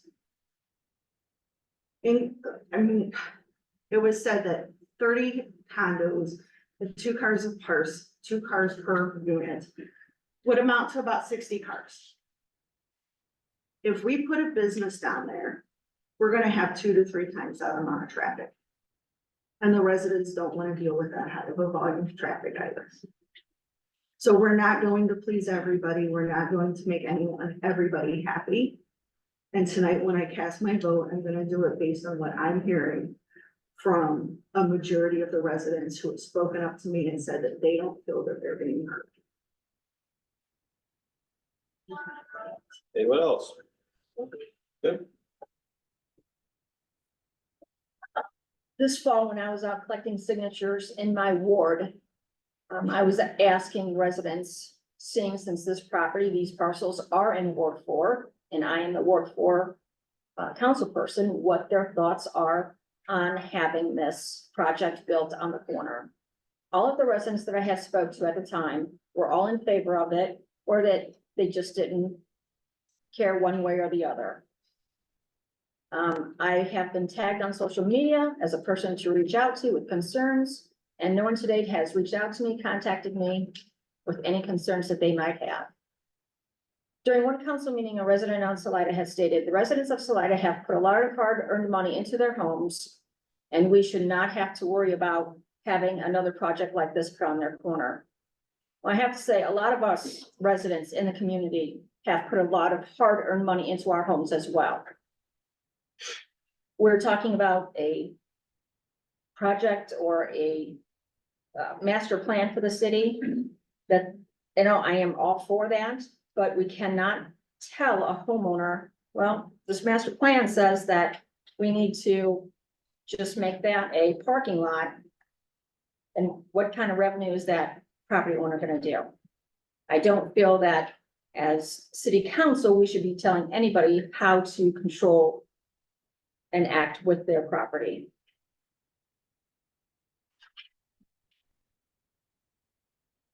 Okay, anyone else? Okay, I'll go. Might as well. These are the things that I've heard over the last few months, years now. I don't like how the corner looks. I agree with that. Nobody likes how the corner looks. No dispute there. Anything would be an improvement over what's there now. You know, the big concern is, oh, it's been this way for decades. It's never going to be anything better than this unless we do this. Well, I don't know about the rest of you, but I'm planning to outlive the current owner of the property, so I can wait her out. I'm okay with that. Sooner or later, it will be something different. It does not have to be this just because it's better than what is there now. You know, and it is the way it looks, not because of the city, but because the property owner herself allowed it to look that way. She is the one who leased it out. She is the one who, as a judge, should be able to write a contract that keeps this stuff from happening.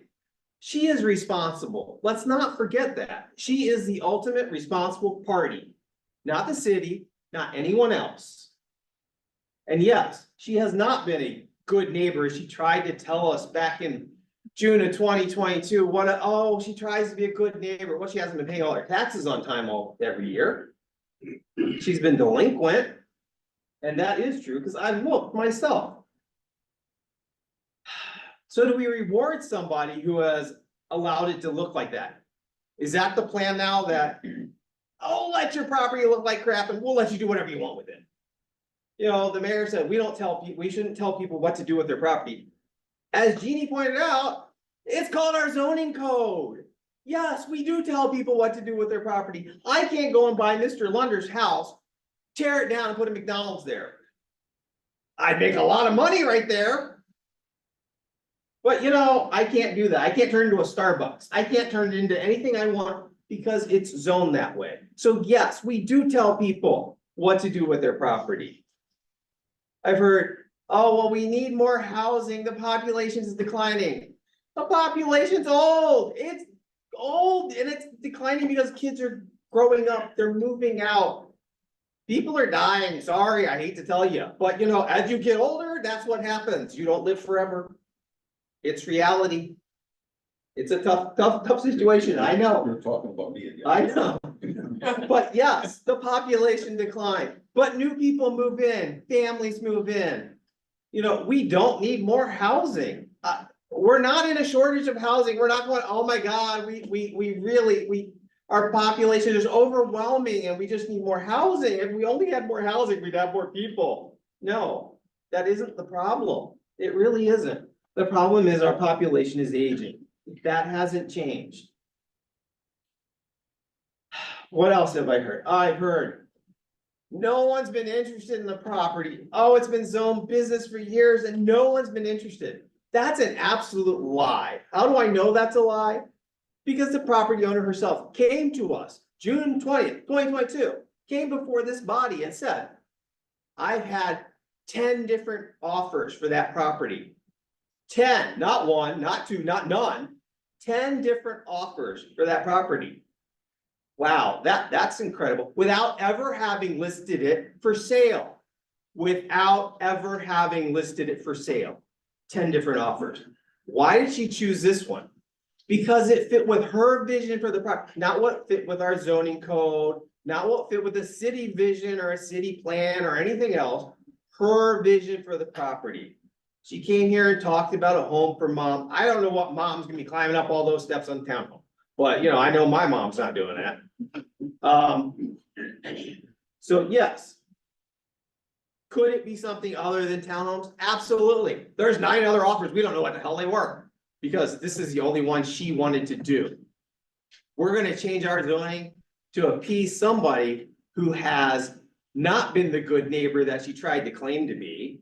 Someone who has allowed her property to look this way. You know, again, let your property look like crap. We'll do whatever you want, please, please, just so it'll look better. Oh, we'll be good with that. You know, this is just wrong in so many ways. You know, it's her vision for the property, not anything about the city's plans or visions. You know, should we just allow that? Should we, what are our guardrails within our city to keep the rest of our business district from becoming housing? I've heard that, well, gosh, golly, nobody wants more traffic. Well, there's not a lot of traffic up at that end of the street for starters. Most of the traffic is congested down at the bottom. And if we say, oh, there's too much traffic, then I guess we might as well just get rid of the business district. Go ahead, put every townhome you want, every housing option out there. It doesn't matter. People don't want traffic. Well, that's an idiotic way to go about doing business. I'm sorry. We should not be saying, well, let's change our business district because there's too much traffic or there's too much of this. We should be encouraging businesses. We already have residential. We are a bedroom community and we have too many bedrooms already. You know, well, there's more people working from home. The mayor pointed that out. No, they're not. They're all going back to work. I can tell you right now, well, Luber's up, we're going back to work. I've been at work. I haven't gotten to work from home. Yes, it's convenient that there are some companies that get to work from home. But they aren't going to be doing that as long as you think they are. And, you know, if you can work from home and you don't currently have a home, I'm not convinced you're gonna move to Mentor Lake for it. Mentor Lake's a great community, but you could live anywhere you want if you can just work from home. Are you gonna pick a townhome? I'm kind of thinking not. You're gonna want a home that has a nice home office situation, pick your thing, but you know. So no, I don't buy into that, you know, the work from home encourages us to have more homes. And yes, I don't have a 5-minute limit. I can talk as long as I want. I still hold the gavel, but thank you. So again, what are our guardrails to protect us so that we don't lose what we have of our business district? You know, are we just gonna put townhomes anywhere? It's not our zoning code that's gonna protect us because clearly we'll just throw that out the window any chance we get. My answer is no. Anybody else? Okay, is there any motions on this? Make a motion to bring it out of council. It's been out of council hold. I should have been taken off, but it's fine. So it is currently before us. Is there a motion to approve or not? We'll approve. Is there a motion to approve? Make a motion to approve. I'll second it. Made by Mrs. Moore, seconded by Mr. Lunder for approval. Roll call, please. Mrs. Thompson. Aye. Mrs. Moore. Aye. Mr. Gray. No. Mr. Bittner, Aye. Ms. Wong, No. Mr. Lunder, Aye. Mr. Johnson. No.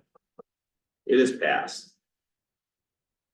Resolution number 2024 R-03. Can you please read it by its title?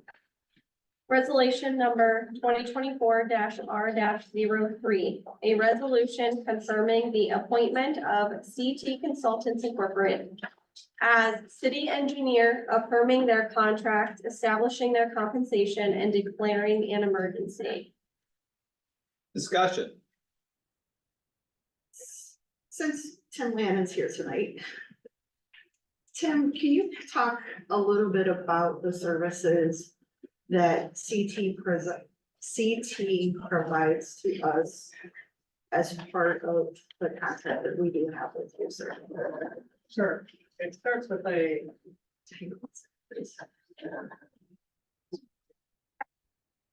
modest retainer of $500 a month, which I come to meetings as there's things happening. I provide reports and I do master planning.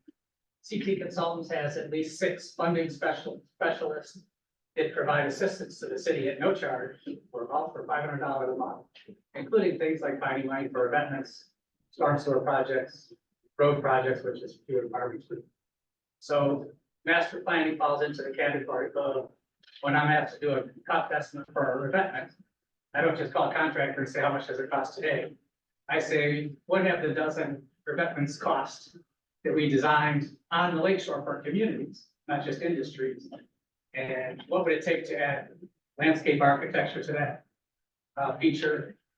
And I project ahead and say, we're probably not gonna build this year, it might be next year. So if you ask me what a dozen eggs costs, and I would wonder when you're gonna buy the eggs. And if it's next year, I would have no idea what to say, so I would probably give you a safe number. So I wouldn't leave you hanging when you went to find money to build the project, and have you find out later you don't have enough. So the mayor has been looking for funding for that based on the $1 million estimate. Because as a service, we're providing you that value and not just, we're not bidding the project, we're planning ahead for your benefit. We assist with obviously building inspections and so forth. It's maybe 1 commercial building a year.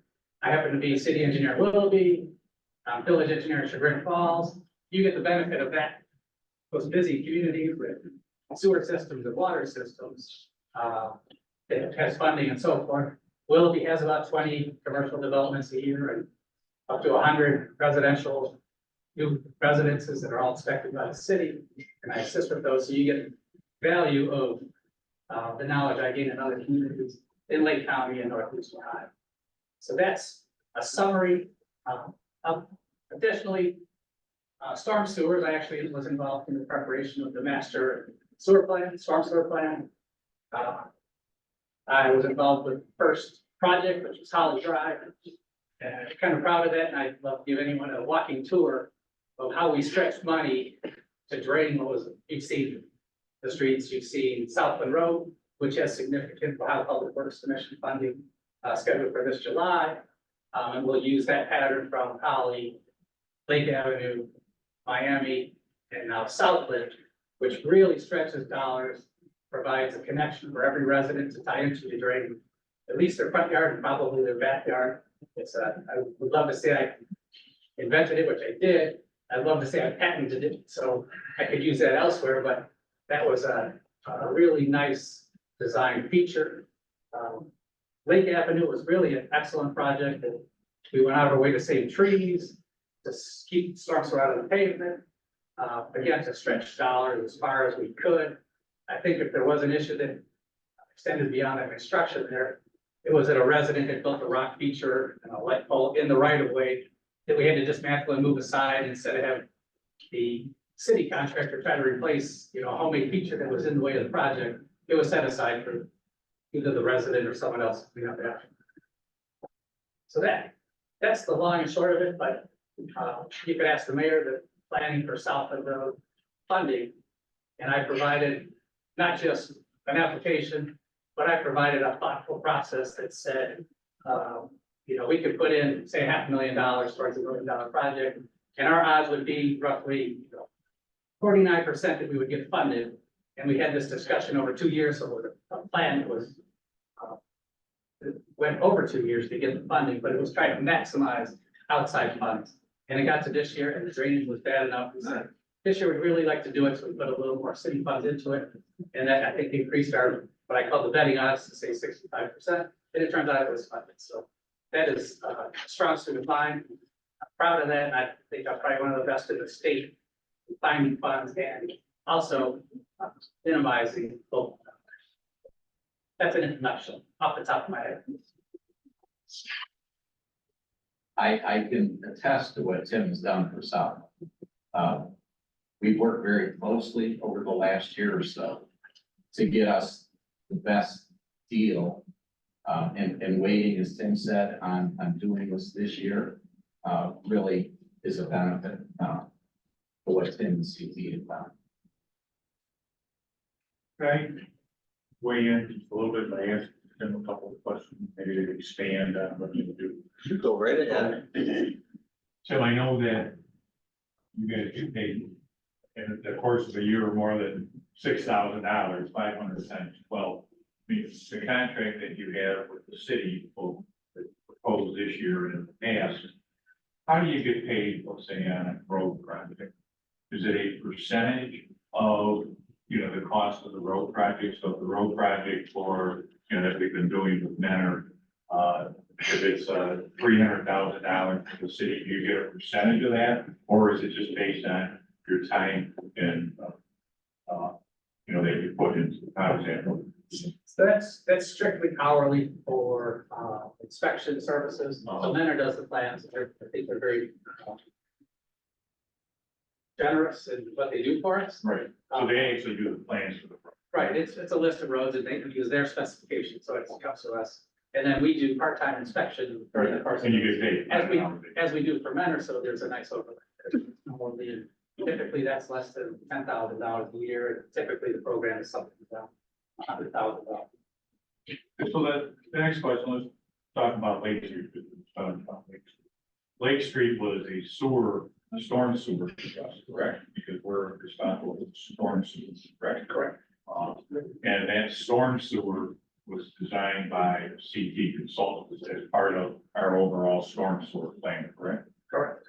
So CT got paid for the design of that. Is that also on an hourly basis, or is that a percentage of what the bid was for how that works? Right, so that required plans and planning, so that was a combination of a percent fee and hourly for extra things like inspection that you can't really predict based on.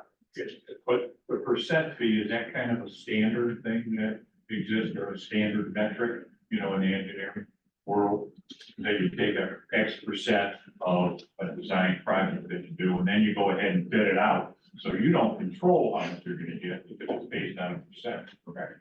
Correct, that's almost all of Lake County, Western Lake County specifically operates the same way. And just one other thing, in the charter, we have a requirement that we have to have a city engineer. We have to have the city law, specific, same section, different business. So they provide not only project type matters for us as the city engineer, they also provide that day-to-day service as a city engineer. Is that correct then? Correct. Okay. It's just limited to events that are. So Well, here's a question. I don't know the answer to this. If there's a storm sewer project, does it have to be done by CT, or on a project basis, could council go out and try to get bids for an engineering? You know, how your contract reads them? I don't, but it doesn't matter, you know, the city wants to explore other options, I'd be all in favor of helping out. Typically, engineering is qualifications based, as opposed to bids, so right, we don't necessarily know enough details to provide engineering fee without getting involved. That's my input. So I know that our charter requires us to have a city engineer, city law director, and a city prosecutor. We are a month and a half into the year. And I know the request for proposal process takes time. I know we have the Salida Road project coming up. We have the road program starting probably in about a month or so, depending on the weather. We have a lot of work going on and a lot of great projects coming up to improve some of the areas for many of our residents. If we're questioning, are we getting bang for our buck? Are we overspending? Are we getting a great price for the services that we're getting? We owe it to our residents to check into that. If we're going to do an RFP process for our city engineer, then I think we should think about, we've already approved our law director and our prosecutor for the year.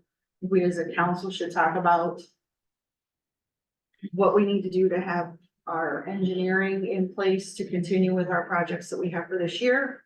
And if we want to do RFPs, do those in a timely manner so that we can get those done by the end of the year, so that we can make decisions for the upcoming 2025 year. And if we're gonna look at one, we should look at all three of those positions.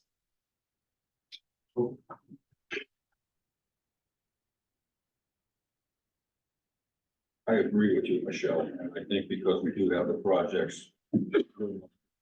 Here should continue. Look at the end of the year, going into bids, like we did with the solid waste, you know, start early enough, then we can get it done.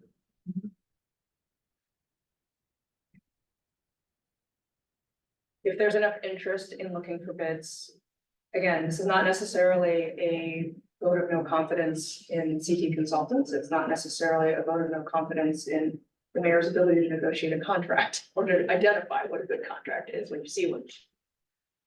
It's more a reality check or it's a gut check and say, are we remaining competitive? In our search for contracts, are the contracts remaining competitive? It very well may be that we end up right back where we are with a contract for CT Consultants. If that process were to begin now, and as this is currently on second reading, we were to either suspend or move the question, as it were, to take care of this so that we could then move on to an RFP process, could that be taken care of in a timely enough fashion for us to settle the city engineering question before we get too much farther in the year so that we can get on with what we need to do? Is that an option? Does anyone believe? Seeing how long it took to do the RFP for the master plan, the RFP for the trash. I don't have much faith in it moving along at a speedy fashion or a speedy time frame, unfortunately. We could borrow the.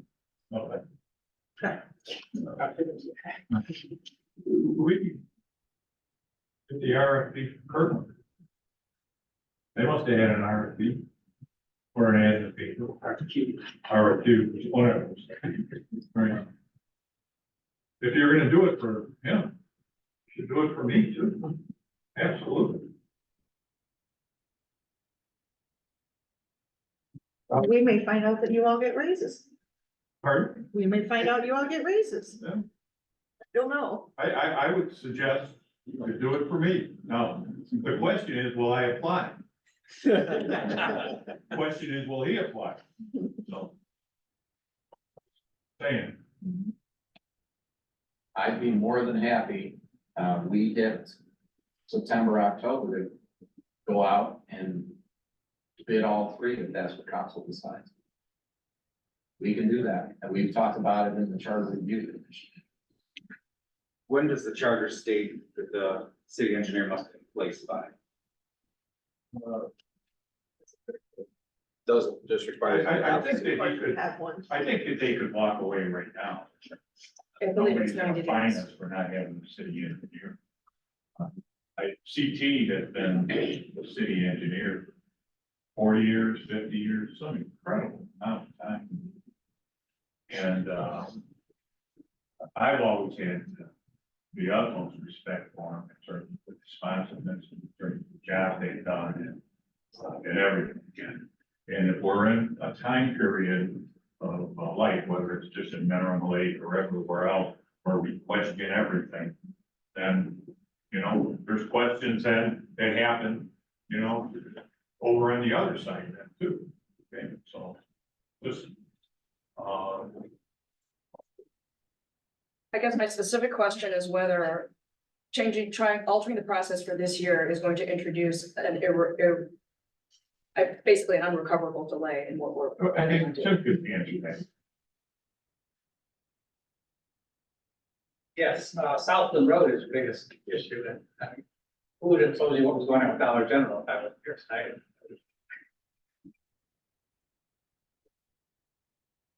And I will tell you too, a couple years ago, we revised the contract. We used to have Jim Sales here at every meeting.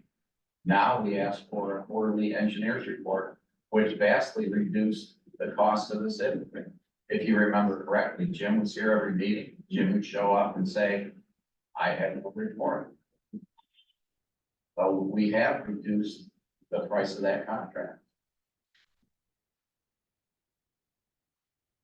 Is there any motion or anything here? Otherwise, it'll go to third reading. I have one more question. So the current contract does say, or the proposed contract for 2024 says it will be a monthly status report. We can do more. I wasn't sure it was in. It says it, but that did not increase the price over. You had said there was a reduction in price because we went from somebody here in person every day to just a monthly report. I don't remember the exact number, but it may have been $750 a month. And it went down to $5. That was a reduction in monthly routine. Okay, no, I understand. The difference was in person at the meeting versus the status report. Correct. Yes, thank you.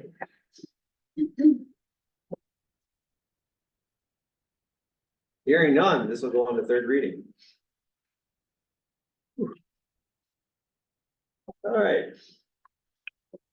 Next, resolution number 2024-R-06, if you could please read it by its title.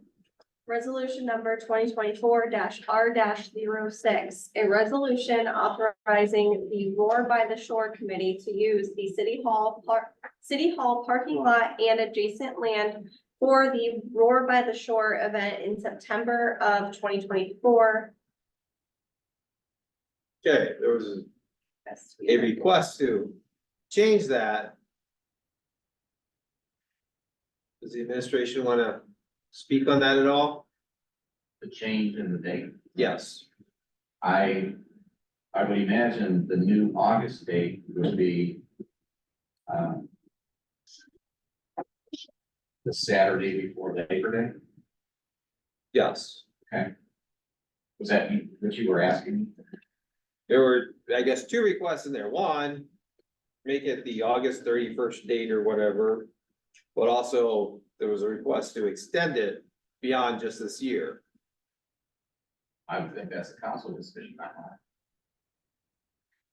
Okay, the ordinance was submitted by you guys, so I'm just asking, do you guys have any input on that before we have a discussion on it? I'm okay with year by year. We never know what may come up. I know part of this request now is asking us to close part of Andrew Road for that day.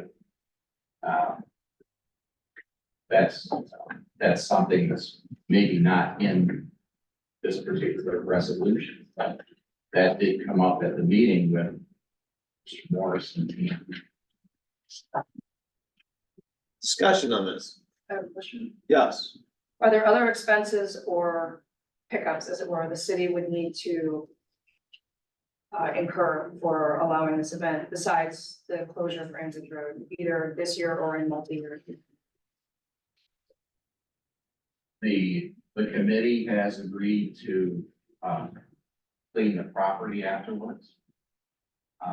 I would say the reason that this went to council is when I discussed this with the law director, and I tried, talking with the committee about my concern has been collecting money on city property, and it's not a city-sponsored event. When we met, I brought in Ted Maxey from the AMVETS Post 109. I thought, okay, if you want to have this, why don't we have the AMVETS Post being veterans?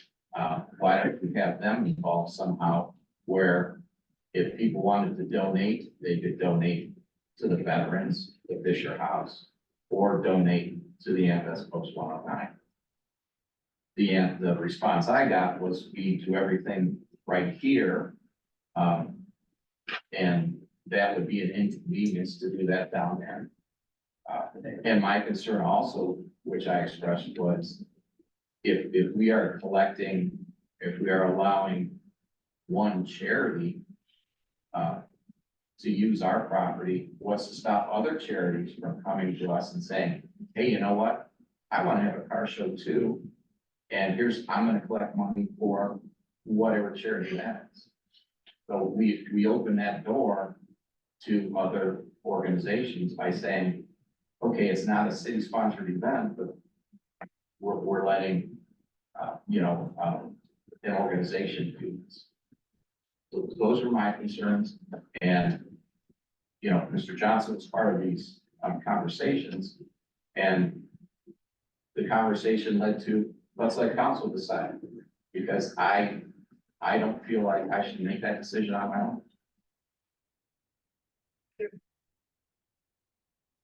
Discussion, yes. When is McMinn baseball? When is their season? I tried to find it and I couldn't find it online. When do they end? I think, it's probably mid-July, late July. Okay. And they may have fall ball, but normally with fall ball, they'll use the ping pong. Yeah, use the bigger fields. Yes. If I heard you correctly, Mr. Morris, your request is that we amend this to say the Saturday of Labor Day weekend? Correct. Historically, we've ran this event for the last 8 years on the Saturday of Labor Day weekend. Okay, so I'm hearing putting September or August in there is not going to work. It would have to say the Saturday of Labor Day weekend sends it, and it goes back and forth between. If we were doing this multi-year, correct. If we were doing this for specifically this year, it's August 31st. I would consider, multi-year, but maybe on a term. So that if it's multi-year and indefinite, it would require a repeal in order for it not to happen or for it to end. If we did something like for 3 years or something, and then reevaluate, that would allow the committee to plan multiple years in advance, but at the same time not bog us down in repeating the need to pass a resolution every year. Is that a motion? No, well, I want to say something. You go ahead. There's too many open ends here. Like he said, that he wants to shut down Andrews Road. I'm against shutting down Andrews Road. Collecting money, that's another issue. How are we gonna police something like collecting money? There's just too much that's open road, open ends here. To be We're not policing collect. Yeah. Well, but what's gonna stop them from collecting money? Oh, they are going to collect money. Yeah, but what stops McMinn baseball from collecting money? We could impose a term saying that they cannot collect money. That would be an affirmative term, the council would want to do that, but but they are in essence renting, they're not paying any money. But they are using, they're gonna clean up, so I guess that's what their contribution is. They are renting that parking lot, and it is their event, it is not a city event. We are allowing them to use it the same way that somebody rents out this room, for, legitimate legal purposes. They're allowed to do legitimate legal purposes in this room, the same way that they're allowed to do legitimate legal purposes out there. It's just being run through council so that, it's council making this decision, rather than the mayor. So to try to avoid anybody coming back and saying, well, we want to be treated the same way, they would have to come back to council. There's a hook in this that, that should make this project different than others, because it has been historically, I think. I think what, historically, it started, I think, in the park, didn't it, Mayor? Well, back in the day. Back in the day, right. We had it at Meadow Beach Park.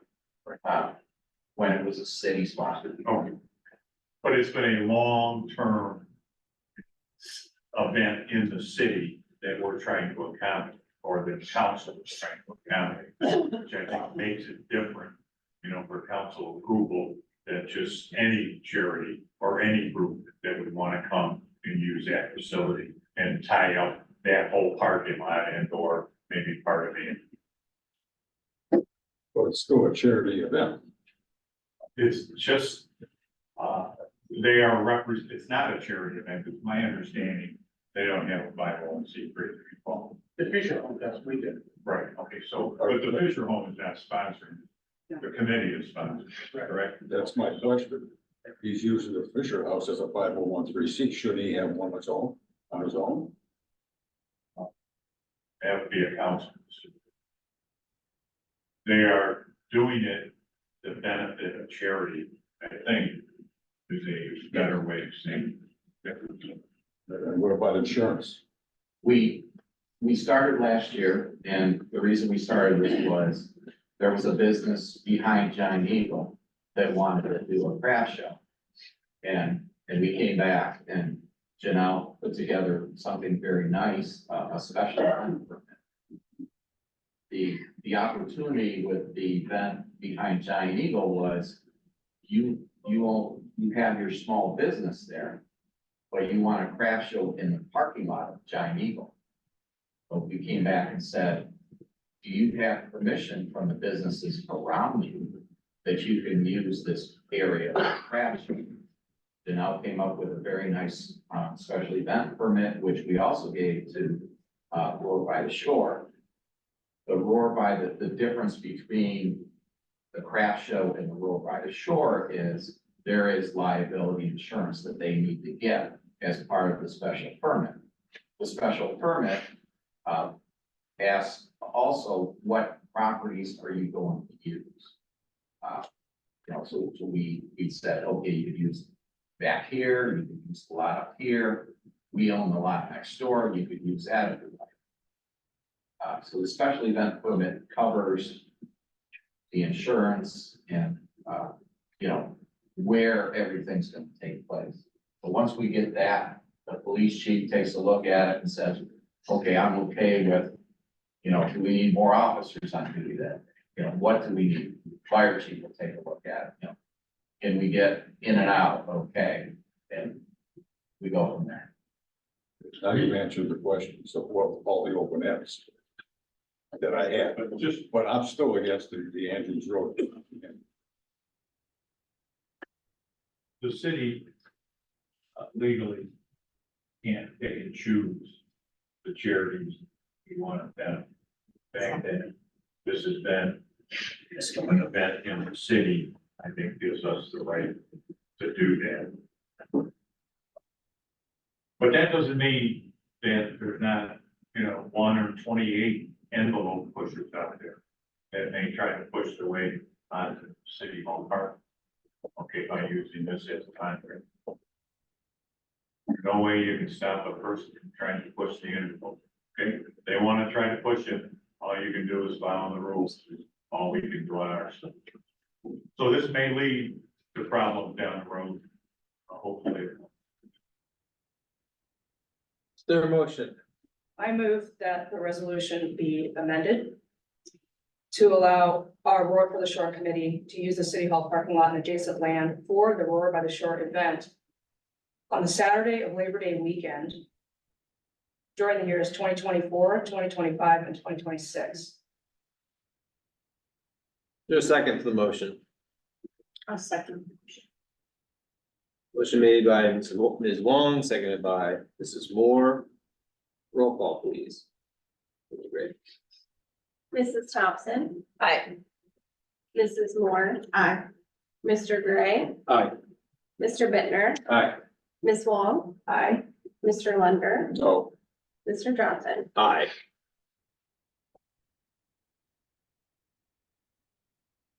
Is there any other motions on this now? Now that it's been amended. I would like to read through the resolution one more time, so we could. We'll just go to second reading, I would be okay with that, just to. Do a little bit more research into the road closure and what else in there for sure. Because this is gonna set a precedence for, I think, other organizations to approach us. Requesting to use city hall property for, I can see like, let's have a 5K run, let's have a walk, let's have this, let's have that, so. I'm gonna read through it and. Make sure that. If somebody else comes back and makes a request that we're prepared for that. Any objections? Okay, then we'll go on a second reading. Just another note, I don't have the special permit back from the group yet. And maybe that's something too that the council would like to look at, but it's out there, I just don't have it back.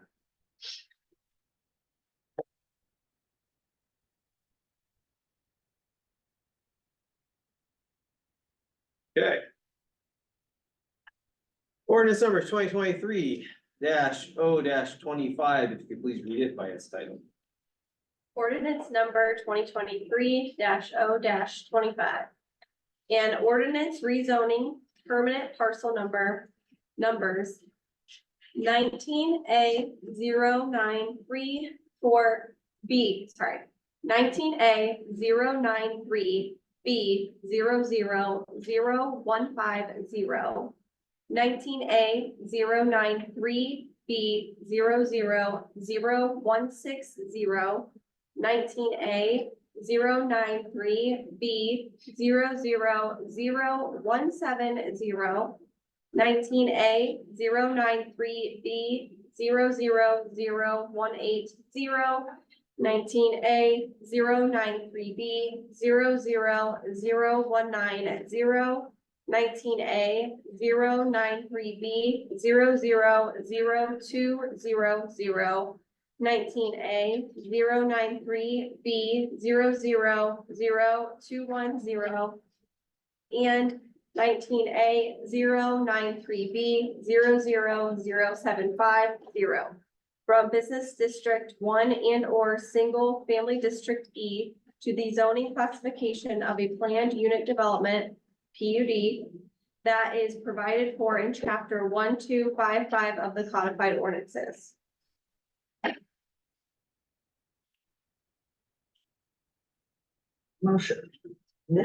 Motion for passage. Second. Motion made by Mrs. Moore, seconded by Mr. Lunder for passage. Roll call, please. Mrs. Thompson, Aye. Mrs. Moore, Aye. Mr. Gray, No. Mr. Bittner, Aye. Ms. Wong, No. Mr. Lunder, Aye. Mr. Johnson. No. Old business. Do we have any old business tonight? Hearing none. New business. We received this Ohio Division of Liquor Control on DBA Lakeshore Smoke. Does the administration or law director want to speak on this at all? Is it a renewal permit or is it? No, it's a new one apparently, I didn't see that. Is there a time period for us to respond? yeah, by, the 20th. Where is DBA smoking? I guess It is the little mini mart over here in the plaza in front of Andrews Road Apartments. So is it just for beer and wine? That one's for? Doesn't really say. It says permit classes C1 and C2.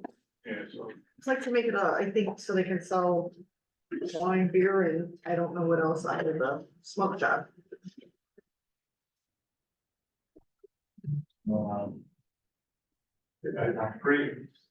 The D permits are the permits for serving alcohol in a bar, like the person that was transferring the liquor license in, that's a D permit.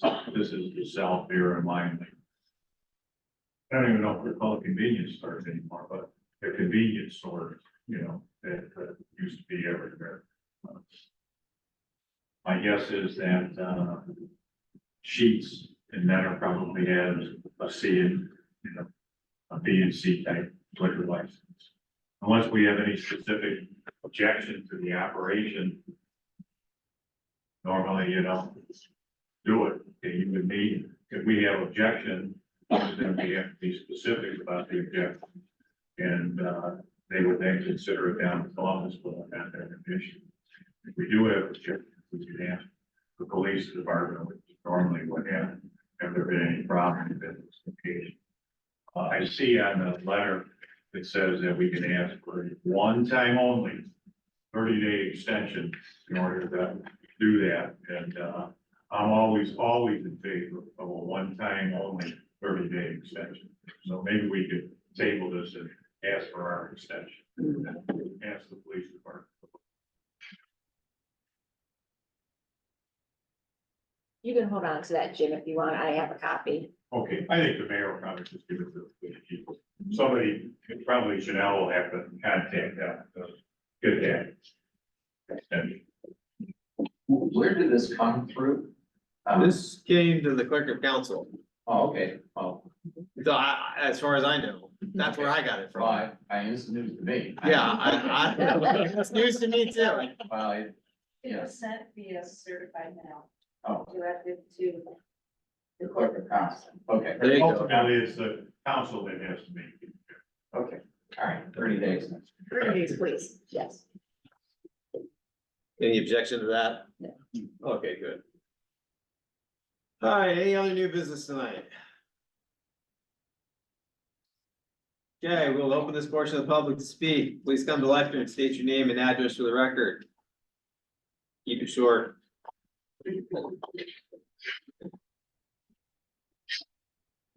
Mr. President, Dave Rugleski, 5470 Woodside. Really, I just wanted to end with a positive comment. We begin with the pledge. We've all done our jobs, Mayor, you guys, to go through some very tough issues. You've voiced your opinions well. You've taken a vote. Don't consider this a win-loss. Please consider that you've worked together to come to a decision. And I think I recognize all of your passions, both sides of the fence. And my congratulations for working so hard and yet so closely. So that's all, simply a positive comment of congratulations on all your efforts. Thank you. Thank you. Thank you. Anyone else? Hearing none, we'll close this motion, the portion, open to the public to speak. Announcements and settings and meetings, the council of the whole, committee of the whole will meet Tuesday, February 20th, 2024 at 6 p.m.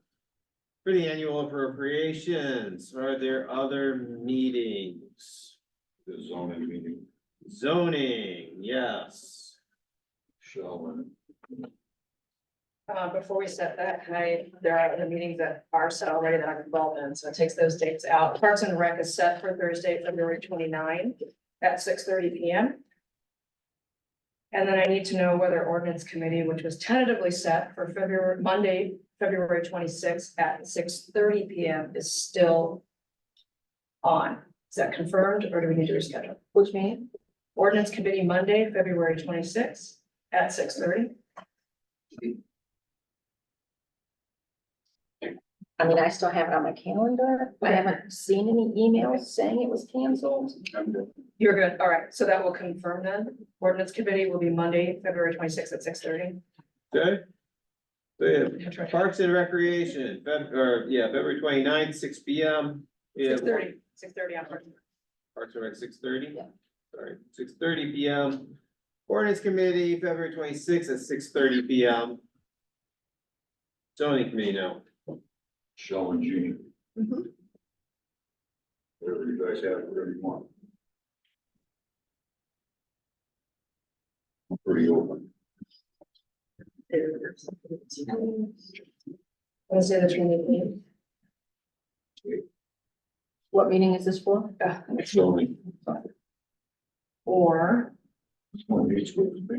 When's the next council meeting is on the next Wednesday. 27th. Yeah. Do we need to meet before the council meeting or No, I don't. is the day after, okay? Do we, Rob? No, we don't need to make it. Okay, that's fine. Sometime in March, I don't care, but you know, we should address it at some point. The urgency is percentage. They won't forget. I'm good on the 28th. 28th at what time? 6:30. 6:30. Wait, February 20, Wednesday, February 20. 6:30. Okay, we have the zoning committee meeting on the 28th at 6:30. Anything else? Charter Review Committee is meeting next on Monday, March 11th at 1800. That's after Yeah. the next council. meeting. Actually, we have a Monday, March 4th.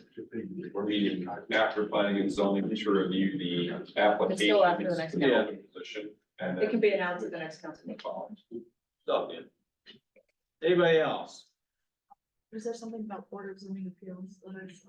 Who's canceled? It was Yeah. canceled. Okay. Just making sure. Yeah, sure. Motion to adjourn this meeting. Second. Motion made by Ms. Wong, seconded by, who made the second? Bittner. Roll call, please. Mrs. Thompson. Aye. Mrs. Moore. Aye. Mr. Gray. Aye. Mr. Bittner. Aye. Ms. Wong.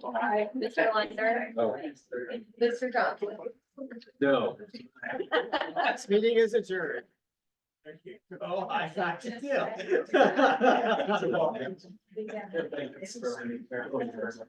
Oh, right. So let's do it.